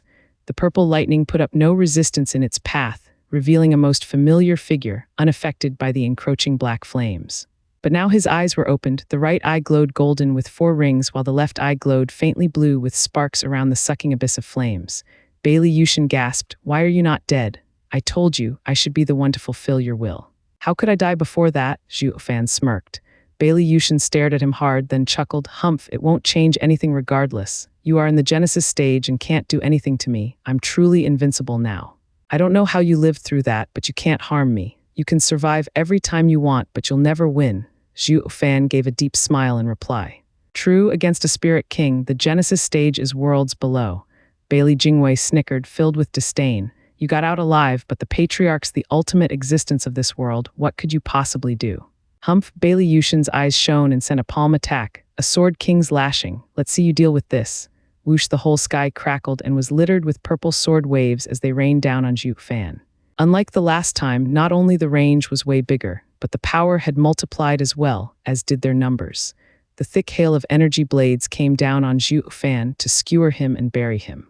Invincible Sword watched for anything he might pull this time. It was quite baffling how Zhuo Fan just stood there, not budging an inch. Whoosh, Zhuo Fan flickered out of sight, the wide attack hitting nothing.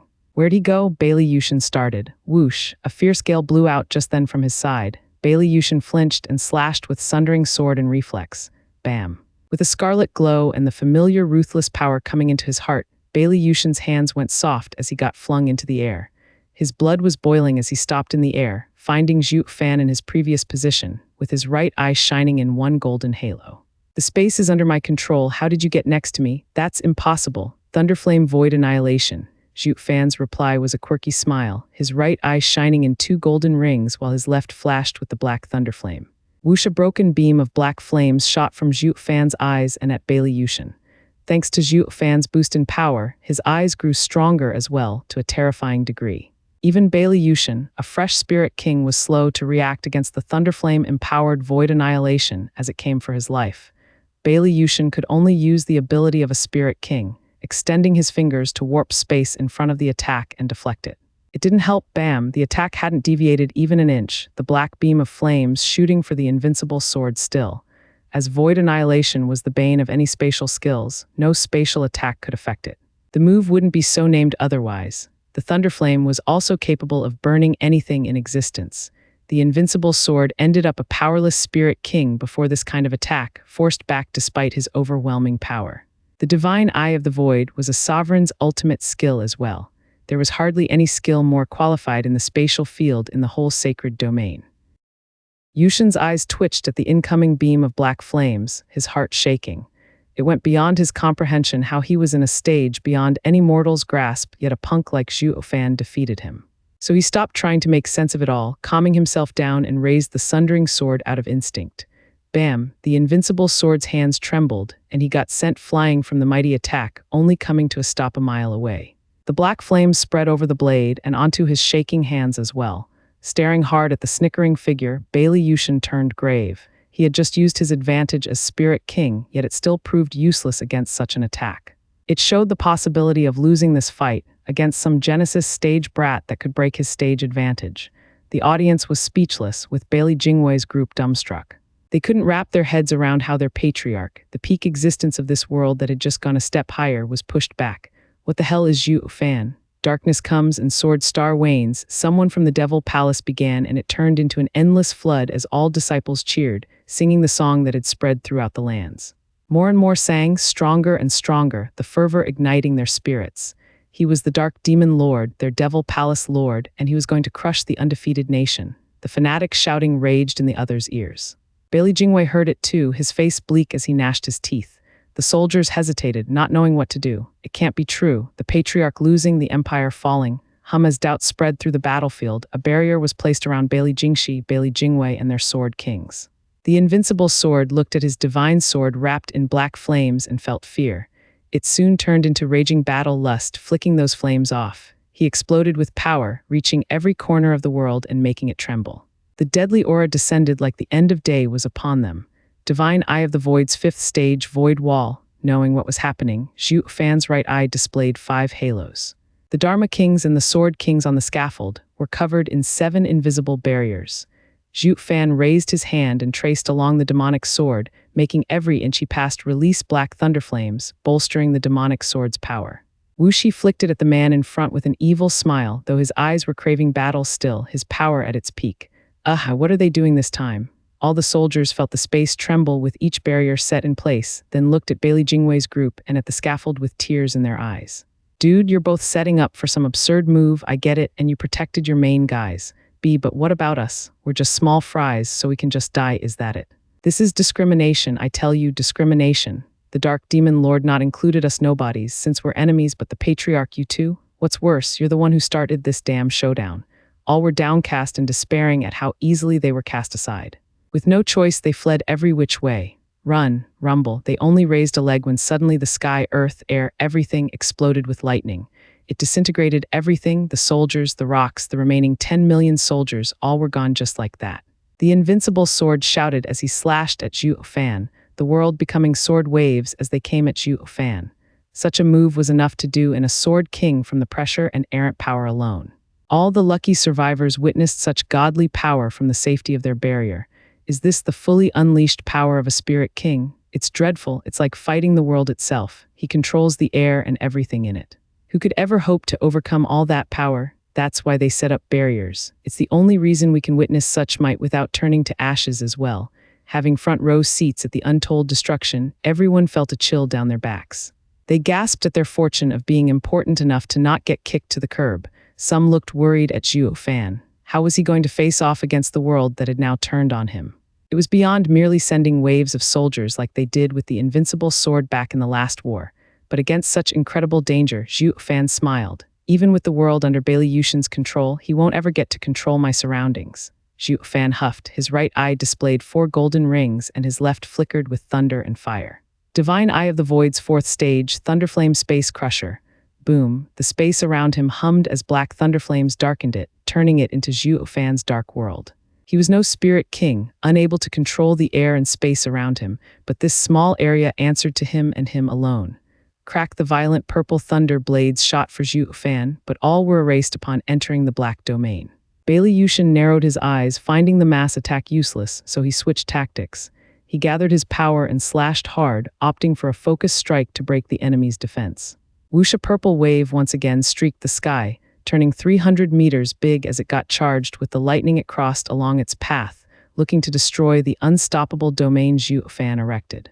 Zhuo Fan's soaring sword art wasn't any weaker though. His right hand flared and slashed hard with the power of a Qilin. Whoosh, a black wave shot, inspiring dread and death as it met the invincible sword's attack. Rumble. The 2 waves exploded with noise and power. The pressure filled the world with purple lightning and black flames, sent everywhere like a meteor shower, destroying the already ruined place even more. Those behind the barrier watched this incredible showdown between mammoths. Glancing at the destruction around, they all felt their blood run cold. Curses, their clash only gets more unbelievable and world-ending. The shock had yet to subside, with Zhuo Fan wielding the demonic sword rushing at Bailey Yushin. His eyes maintained the Thunderflame Space Crusher, but instead of making it focus on himself, he made it turn into a mile-long black dragon. He stood on its head, charging with all his fury. With the space under Bailey Yushin's control, lightning struck him constantly from all over, to no avail. Against the mighty black dragon, all the thunder blades fizzled out as he charged to take down the head. Bailey Yushin's heart shook, turning grave at Zhuo Fan's bravery. He now noticed that even with all his power, while he controlled the fate of everyone in his area, only Zhuo Fan was immune, a monster among monsters running amok. Bailey Yushin steeled his heart and relinquished control of space around, focusing all the power of the world. The power rose sharply as it was focused. Bailey Yushin pointed his sword, with all the purple lightning focused on its edge. In practically an instant, endless amounts of purple lightning focused on him, bringing about a frightening display of raw power. With a sharp cry, the amassed purple lightning turned into a 300-meter huge bird carrying Bailey Yushin and the divine sword. Thanks to all that unimaginable power crammed in there, the huge bird was blinding in its glow, like the sun. Bam! Zhuo Fan and Bailey Yushin's blades once again met, only this clash did not resume at their own power as they had further amplified their strength through different means to new heights. Zhuo Fan's divine Eye of the Void and apocalyptic thunderflame tripled his power, while Bailey Yushin used everything at his disposal, his control of the world included, to focus the lightning into a bird, a tenfold increase.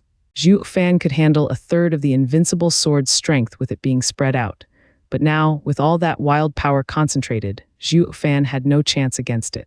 Whoosh! Zhuo Fan got flung 2 miles along with his black dragon of thunderflame. The invincible sword shuddered and fell back half a mile. As they came to a halt, they charged again with their blades. The skies thrummed with their booming attacks as a black dragon and purple lightning bird kept colliding all over the place. In but moments, their blades screeched 100 times, shuddering the world around them.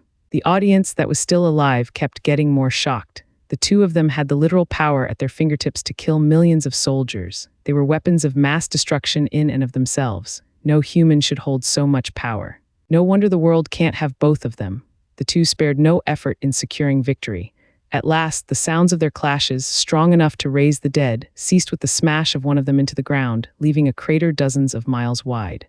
Danking Shen's group panicked while Bailey Jingwei's group lit up. It was Zhuo Fan. Zhuo Fan rose from the deep rubble he was buried under and spat blood. He was gasping and weary. Shriek! The purple lightning bird hovered above his head.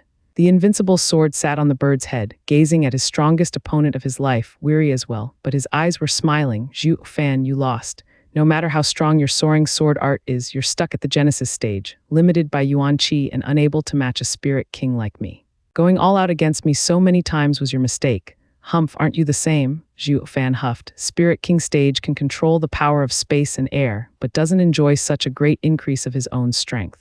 Old man, focusing your control into a limited space only drew faster on your Yuan Qi reserves, faster than even me. Not to mention, how long can your aged body last taking on so much power? I bet you can hardly move. Bailey Yushin grinned, his body swaying with a popping sound coming from his bones, but his eyes were still focused on the fight. Why the hell would you care? I'm standing while you've fallen. The invincible sword glanced at the curtain of light coming from the heavens above, his mouth forming a smile. Once I'm through with you, I'll have no qualms going there, ha ha ha. Bailey Yushin laughed, heaving the now heavy divine sword. He was ready to end his strongest opponent. Everyone watched tense and riveted. Zhuo Fan showed a weird grin. It's too soon for you to go, ha ha ha. Thunderflame Dragon Nest. Zhuo Fan plunged the demonic sword down. A surge of black energy exploded like a tide, turning the earth black as night. Roars upon roars came from it as it roiled like the sea. Black dragons flew into the sky, powered by the thunderflame, all aiming for Bailey Yushin and his lightning bird, drowning him in blackness. Everything now took a much bleaker and darker hue. Zhuo Fan snickered, invincible sword, you shouldn't have focused all that control of the space on yourself. Just so you know, I have a domain soul, and by relinquishing control, I can use it for myself. Now you're in my dragon nest. Let's see you come out now, ha ha ha. Roar. Thousands upon thousands of black dragons breathed fire on the lightning bird and chipped away at it bit by bit. Bailey Yushin held a cold smile. What can a mere domain do to me? Bailey Yushin shook hard and the lightning bird cried out. Purple lightning flared and the dragon nest suffered an explosion as it collapsed. The bright sun once again blessed this wretched battlefield and his aged face. But the invincible sword had no time to react as a figure flashed in his face. The invincible sword was frozen, looking down to find that his lightning bird had a thin and long hole running through it, all the way to him and through him. The invincible sword looked with a stiff face at the black flames on his abdomen, while his legs were engulfed in it already, slowly eating at him. Invincible sword, a cold voice came to his ears. I told you my sword arts are for devouring. The The dragon nest wasn't so it could whittle you down, but to engulf your senses. With a spirit king able to control space, I had to be on high alert all the time. Not even my domain would have escaped your range. A shame you focused it all on you and lost your advantage. So I used this chance to blindside you with an attack. Bailey Yushin's brow shook, looking back to find Zhuo Fan's calm face as he wielded the black sword flickering with flames. The invincible sword gripped his sword, looking at the light above, feeling unreconciled. But then he gnashed his teeth and threw the sundering sword, roaring, "Zhuo Fan, you win. You get to go to Devil Mountain. Take the sundering sword and reach the summit. Do not disgrace that sword." Bailey Yushin sighed and closed his eyes, the flames burning him to ashes. Feeling the purple blade trembling in his grip, mourning for its master, Zhuo Fan sighed. The invincible sword, a worthy opponent. In the sacred domain in a little shack, a youth sat before a chessboard about to put a piece. His hand shook and the piece rolled among the others. "It's gone," he took a deep breath. "The spirit king in the mortal domain is gone. What a pity." He was about to arrive at the world they always yearned for. The shadow at his side stood. The spirit king this time was off. He should have long since come, but suppressed himself to stay for something. Might it not be the same again? No, this time he's gone for good, while last time his signature was merely weakened. Someone killed him before he could come. The mortal domain had 2 spirit kings. No, someone jumped stages to do it. The man gasped. Jumped stages? Any spirit king birthed in such a wasted place like the mortal domain is a priceless talent. Yet one was killed by someone jumping stages. This hasn't happened ever. That was because for so many years he never thought of returning. Now that he wants to, none could stop him. Ha ha ha. Pa. A piece slammed on the board and the youth let out a mad laughter, chilling to the bone. Jingwei slumped to the ground, his feet giving in with a look of utter despair. The rest of the Sword Star Empire's people were numb while the Emperor fainted. The heart of the Empire, their god, the patriarch, the invincible sword had died. This can't be happening. Everyone shook their heads in disbelief, coming out of the illusion they built around the man. The invincible sword's ashes scattered in the wind, while the divine sword, having been his lifelong partner for thousands of years, now rested in Zhuo Fan's hand. This reality could not be denied. Bailey Jingwei closed his eyes, tears trailing down his face. The sword kings kneeled and slammed to the ground. Only Shangyu and Feiyun just stood there, frozen. Shit, I made the wrong bet. He believed that the invincible sword would help him in his goal, only to find this always undefeated man finally meet his match. Shangyu and Feiyun's hearts sank into hatred. While some wallowed in despair, others rejoiced at a new lease of life. Bailey Yushin fell, marking the decline of the Baileys. As for the convicts, they were celebrating. The monster Bailey Yushin is gone, ha ha ha. Zither Sword King watched the sky at the new dawn rising, welcoming it with a smile. Darkness swallows the stars, bringing about a new dawn. I never dreamed it would come true, ha ha ha. Liu Mubai was moved to tears. The weight of the past, the hatred of his clan, had been carried for years and years with no hope of being relieved of such burden. Now it was over, making all his toil as Sword King for 1,000 years all the more worth it. Everyone was engrossed in their own raw emotions, some of joy, some of sorrows. Zhuo Fan held the sundering sword and placed it in his ring. The demonic sword shook in request. Zhuo Fan smiled. "I know, but later, you won't be sorry. Let's return first." Ding, the demonic sword rang as he slipped into Zhuo Fan's body. Zhuo Fan smiled and descended, taking away the barriers and releasing the convicts' bonds. In an hour, they were all free. Palace Lord, Wu Randong was the first to bow, filled with endless gratitude and reverence. The other Devil Palace disciples followed suit, looking at Zhuo Fan like he was the shiniest jewel. But fear remained still, of disturbing this great man, never daring to meet his gaze. Ignoring their excitement, Zhuo Fan spoke to Wu Randong. "All obstacles are removed now. Finish the Imperial Capital project within the month." "Yes, sir," Wu Randong bowed. Ling Yunshin brought the 4 lands captives with a bow. "Thank you, Sir Zhuo, for your timely rescue. We'd have perished for sure. It's fine since I didn't come for you. It was meant for the Empire and I to fight." He stood in my way and I brushed him aside. Nothing more, nothing less. It was nothing personal. Zhuo Fan shook his head. Ling Yunshin nodded. "Yes, Sir Zhuo has always been walking alone above the disputes of the lands. You never had anything against the Empire. It's only that our goals aligned, that we faced the same enemy. But Sir Zhuo, you should have told us of your plans against the Empire, and we would have worked together to make it easier. Why did you insist on having us suffer like this? You have the nerve to ask me that. You had Bailey Yushin on the ropes 100 years ago, so why did you stop?" Ling Yunshin was lost for words. Zhuo Fan said, "Sect leader Ling, it's not that I don't trust you. What I don't trust is human nature. Central Area had pushed you into a corner, making me your Grand Marshal. After the Lands War, what use would my word have? The same applies now. If not for the Empire waging war with the lands, you'd have never even thought of listening to my orders. Bailey Jingwei's spy aside, people only ever group up to repel outsiders, right? Ugh. Ling Yunchen gave a nervous chuckle, then he rushed to change topics. Sir Zhuo, speaking of the spies, curse you Bu Xingyan, I'll have your body scattered in the wind. Ling Yunchen rushed to the spies, shouting and cursing, looking smug like he had just earned a hard victory. Bu Xingyan's side panicked and fled, but Ling Yunchen's group caught them and started laying it on them hard and fast. Zhuo Fan sneered, those geezers. Big brother Zhuo. Master, Luo Yunhai and his wife came with the Luo clan, all excited. Zhuo Fan smiled and cupped his hands. I ask that you forgive me for the trouble I shove it where the sun doesn't shine. A raging voice echoed as a charming figure stormed over and jabbed a finger in his chest. You rotten bastard, where have you been all these years? Not so much as sending a hello for 100 years. You were better off staying dead. You could have at least let us know you were safe. Everyone was worried sick. Zhuo Fan staggered under the assault, able to face invincible sword's mighty aura, yet couldn't take the pokes from a pretty lady. All he could do was shrug. Young miss, I did want to let you know, but I've always been busy and didn't want to involve you, I feared. So that makes it fine to blow us off, didn't we get dragged into it anyway? Whatever comes, it'll come, regardless where you are. What doesn't won't, but you still aren't there either. What's there to fear? Luo Yuncheng kept yelling and taking it up on him for all those years, only to finish in tears and catch him in a strong hug, leaning her head on his chest. Her eyes were red as she sniffed, answer me and don't go. I told you, no matter what it is, we'll do it together. Please don't leave, all right? Zhuo Fan froze, looking down at her fair face and shook his head as he didn't know what to do with his hands. Young miss, hand down. Luo Yuncheng had his hand placed on her waist, then lay happily on his chest, smiling and crying. Zhuo Fan scratched his nose, looking at the others who were happy staying out of it, looking for an excuse to get away. Palace lord, I'll gather the men and start working. What's the hurry? I just rescued them. Can't they relax for a few days? Hey, Zhuo Fan saw Wu Randong run off. Zhuo Fan looked down at the young miss glued to him and sighed, young miss, I need to look for my wife. Luo Yuncheng shook but held on still. She spoke after a pause, it's fine if you go after Miss King Cheng, I won't stop you. But you can't stop my feelings for you either. Young miss, you don't have to say it.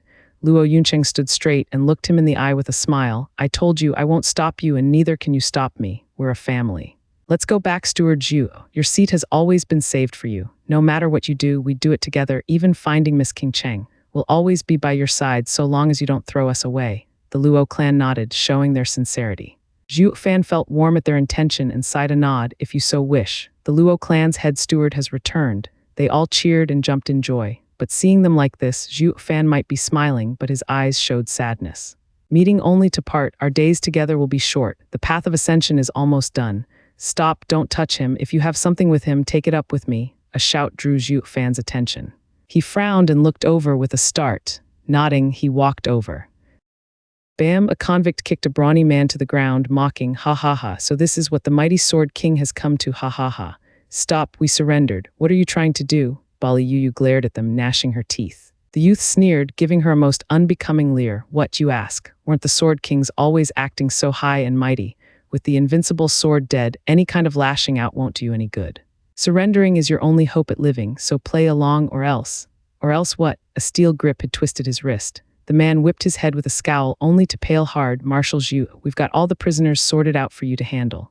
Bali Yuyu shook, observing the man she had been daydreaming about day and night for the past century, and her heart raced. Zhuo Fan sneered, you actually know they're my prisoners. Others who didn't might think it was you who got them. You must be so amazing taking down the central area's sword kings. I'd never, Marshal Zhu, you're our Grand Marshal of the Four Lands just as it was 100 years ago. We're doing it all for you? Humph, what a pretentious excuse. You never did anything for me 100 years ago, and now that I got the central area, you wanted to step in? Zhuo Fan flung the man into the air, vanishing in the distance. I'm fine without it. The rest acted oblivious, lowering their heads and clearing the area. Ignoring the profiteers, Zhuo Fan turned to Bali Yuyu, who never took her eyes off him. He snapped his fingers and her bounds came undone. I saw how you never got a wound on you when you fought Kaior. How did those ants even catch you? I sealed my own cultivation. You did. Yes, you've won and we lost. Those bastards used Brother Lei to threaten me, so what could I do? Or did you expect me to be as fearless as the patriarch and have you cut me down? Bali Yuyu glared. Zhuo Fan shook his head. My fight with him has been in the works for a century, an honorable duel bearing no grudge from either party. Along the way I took the empire for my own purposes, still nothing personal. Now that the empire is mine, I want nothing else. You're free to go. Free, Bali Yuyu started. You're letting us go free. What if we'll take revenge? Zhuo Fan chuckled. Can you really with just that much strength? Don't make me laugh. Not now, but who's to say later? Neither later. Zhuo Fan cut her off. Since I overcame all of you, I hold no fear for the future. If by some miracle you do succeed, that proves I've been idle and deserve to die. A real man isn't afraid of any challenge. Moreover, I'm a challenger myself. Challenging myself for my own goals is all the more reason I can't let others catch up to me. Or I wouldn't have needed him to step in and would have died at your hands instead. Bali Yuyu's eyes grew hazy. You're just like Patriarch, no, stronger. Patriarch always yearned for the top, but feared being overtaken. You don't have such fear, and that's why you won. You flatter me. What I fear is something you can never reach. Zhuo Fan waved, walking away. Take them and go. We've had a nice run once, and this is my thanks for it. Bali Yuyu gave him a long look, then pointed at the others to remove their binds. A sudden roar then shook the heavens as someone shot for Zhuo Fan. Zhuo Fan, what now? Whoosh! Zhuo Fan clutched the neck of the attacker, Bailey Jingshan. Revenge for the invincible sword, is that it? I told you that none of you have it in you, but since you challenged me, I'll answer with the same coin. Zhuo Fan gripped harder, cutting his breath. I'm a man of principles and can overlook the boiling hatred you all nurture, but the moment you try anything, you have to own up to your actions. Wait, Bailey Yulei shouted and rushed over, pleading. Sir Zhuo, please let the crown prince go. If you must kill him, take me instead. Zhuo Fan squinted. Bailey Yulei, we were on better terms 100 years ago. Though it was to help another and thus you helped me, I still consider it a favor. But what is your deal with the crown prince to go so far? It's about that time 100 years ago as well. He knows I had let you go yet never revealed it. Holding his word for 100 years, he earned my friendship. Didn't you stop to think that maybe he had his reasons? Zhuo Fan raised an eyebrow. Your Highness, you're no saint, I see, knowing to use gratitude to your own means. Bailey Jingshan said, as the crown prince, I've learned how to rule. Gratitude has nothing to do with it, just business. But yes, when you had your black flames on me, Thunder Sword King did save my life. He did right by cutting my arm off. I had the same thought, but couldn't do it because that would mean everything would be over. My throne would no longer be mine. Have you ever heard of a cripple sitting on the throne in humanity's long history? So Thunder Sword King had solved my crisis and my life. But later, I helped them hide their connection with you, not really thinking over the implications. But without an arm, I was fated to be alone, so why then insist on making an enemy out of a Sword King? It's all to protect myself due to what happened, and I had to keep it to myself. See, he had it all figured out and didn't do it for you. I bet you looked after him these years, so you should be square. Zhuo Fan snickered. Bailey Yulei's brow shook, yet his voice was firm. Regardless, I still feel friendship for him, keeping it a secret for so long, and ask that you stay your hand. Sure, since you felt friendship for him, I felt the same for you. But only this once. At least wait until you have the strength before coming at me. Zhuo Fan smirked and let go, walking off. A month later, I'll be leaving this world to where your patriarch yearned to go. Anyone is welcome to come since I lack manpower, ha ha ha. Bailey Jingshan squinted. What's his angle? Trying to get us on his side after killing the patriarch? As if, it's hard to tell. With her heart already made up, Bali Yuyu muttered. The patriarch and Zhuo Fan fought an honorable battle with their lives on the line. When the patriarch died, he held no hatred. Among cultivators, what grudges could there be among challengers? Your Highness, you'll never grow strong without at least this much aspiration. Look at yourself. After 100 years, you couldn't even defeat the likes of Yi Lin and Aoyang Changqing, the same ones you once beat. A missing arm shouldn't have affected your strength as much. Think back at what you've been doing this past century. The only thing that came to Bailey Jingshan's mind was hate. He hated Zhuo Fan for taking his arm, losing his status, and everyone for mocking his deficiency. The hatred had taken over his mind to such extent, he almost let the sundering sword art waste away. Bailey Jingshan sighed long and hard, closing his eyes. The first step to become stronger and defeat the man he hated all his life was to let go of the hate and set his eyes on the top. Bali Yuyu glanced over and showed a sneaky smile. Let us all go then, to the world of the strong that the patriarch wanted to see. At the very least, we'll ease his spirit right. Ha ha ha, you just want to be at the kid's side. Bailey Yulei snapped his eyes on her, shaking his head. In another part, following the ruckus, Bailey Jingshi and Bailey Jingwei were shoved and sworn at. Bu Xingyun and the other spies were beaten black and blue. Luo Yunhai's brow shook. They are still the prime minister and emperor. Even as captives, why must they be scorned so? The winner gets the spoils and they lost. Zhuo Fan walked by, but aren't I supposed to be the winner here? These people from the Four Lands were mere captives, and now they think of themselves as the bosses. Luo Yunhai pleaded, Big Brother Zhuo, Bailey Jingwei is vile but never trounced our dignity. I hope you will let us handle him. Yeah, I always pay back with the same coin. I may kill him but never shame him. Zhuo Fan nodded, you're the clan head, so do what you will. Luo Yunhai perked up and rushed into the fray. Zhuo Fan shook his head. See, this was my last lesson to you on good and evil, righteous and demonic. Now who here is right and who is wrong, Miss Murong? Humph, so this is the loftiest emperor and greatest prime minister in the whole wide world. You got cocky, you showed off, now look where that got you, beneath my boot. Hi, you finally got yours.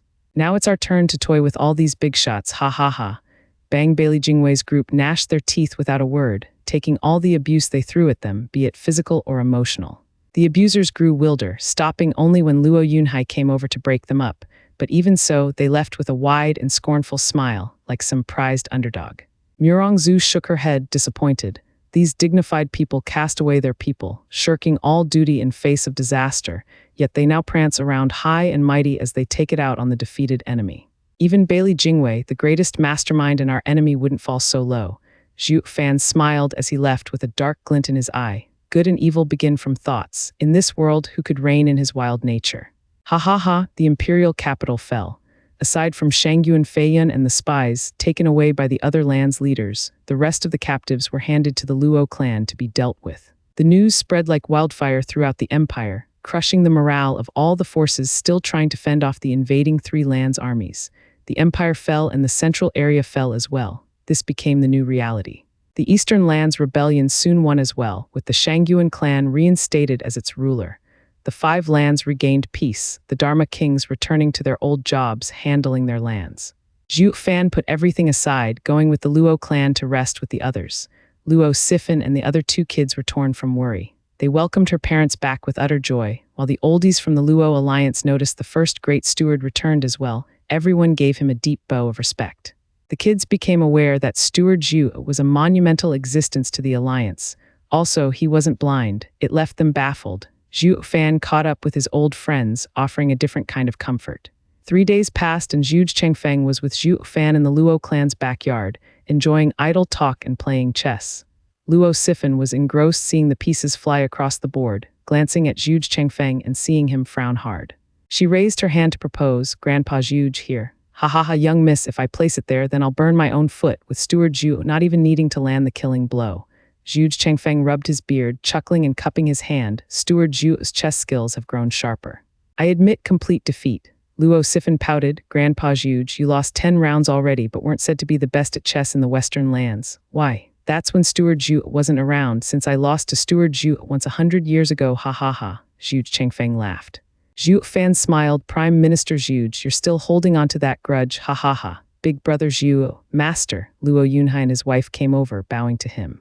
Zhu Chengfeng and Luo Sifan rose up and greeted them. Clan head, madam, mom, dad, Yunhai, you're the clan head, I should be the one to visit you. What are you doing here so early in the morning? Zhu Fan gathered the pieces on the board while talking casually. Luo Yunhai chuckled, Big brother Zhu, you jest, I'd never try getting you to visit me. I heard you are back and many of our old friends from the Western Lands are here to see you, even the Exalted. Exalted double dragons? Luo Sifan jumped. The Exalted have hardly gone around the land and even I never met them. To think they'd show up at our door, that's a given. Zhu Chengfeng smiled. Steward Zhu defeated the invincible sword, the best in the world. He is now in the Luo clan and it bolsters the Luo alliance's fame and value. They say the Luo clan has replaced the Bailey as the best clan in the world. The Exalted have to show respect and can no longer stay haughty like before. Luo Sifan oohed, looking at Zhuo Fan like a prized pony. Uncle Zhu is so grand. Zhuo Fan stood and walked. Since we're friendly, let's meet them. I won't get the chance again. Wait, Zhuo Fan turned back at the sharp shout, Shuinger, it's been a while. I've been in the Luo clan for days yet never saw you around. Where have you been? Ha ha ha. Holy maiden, Zhuo Fan chuckled in good humor. He was still feeling odd since Shuinger should have known he was with the Luo clan yet never came to see him.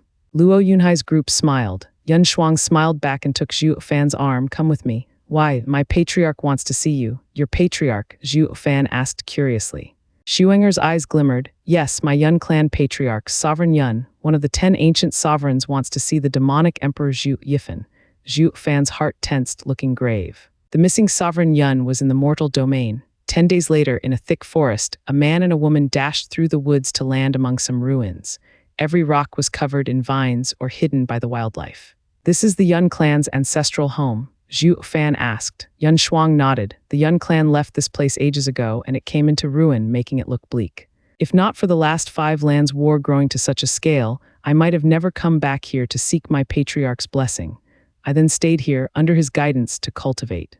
Yun Shuang made a sign, and the random rocks scattered about rippled, and the air shimmered in front. Let's go. Giving Zhuo Fan a smile, she pulled his hand as she took the lead to enter the shimmering air. The two ended up in a dark cave and found themselves unable to control their bodies, floating in space. The only presence there were the endless stars casting a mystical glow. Boom. The image of a 300-meter-tall old man whooshed in their sight, releasing a white aura and shedding light in this dark space.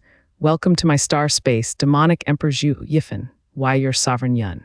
Zhuo Fan's heart shook, finding meeting a sovereign still shocking. He bowed and offered his respect. Greetings, senior. Yun Shuang bowed as well. Greetings, patriarch. There's no need for that. I am but a trace. Sovereign Yun looked stern. Demonic Emperor Zhuo Fan, do you know why I asked for you? Zhuo Fan never looked up, bowing still. I do not. Please enlighten me, senior. Because you lost something. Without it, you will die. Sovereign Yun was grave as he shouted, boy, your death isn't important, but it will involve the fate of every living thing, bringing misery to us all. You have to get it back, understand? Zhuo Fan pondered and said, Senior, what am I looking for? You know fully well what. Sovereign Yun shouted, you were operating outside of fate and I could not see your destiny, but I could still see your past. But all these years I had been blind to you. Do you know why? It's because you had something on you that helped you in all your cunning endeavors. Do you know what that is? Zhuo Fan guessed, is it that? What Senior is referring to? Only you know what you're to find. I'm only giving you a reminder. Sovereign Yun was being cryptic as his hand shone white and revealed a black sphere, throwing it to Zhuo Fan. This is a 6th grade sacred weapon I made with all my power, World Bridge. No place is out of its reach. As long as you think of somewhere, it will take you there, helping you find what or who you want. It will also guide you towards what you're looking for.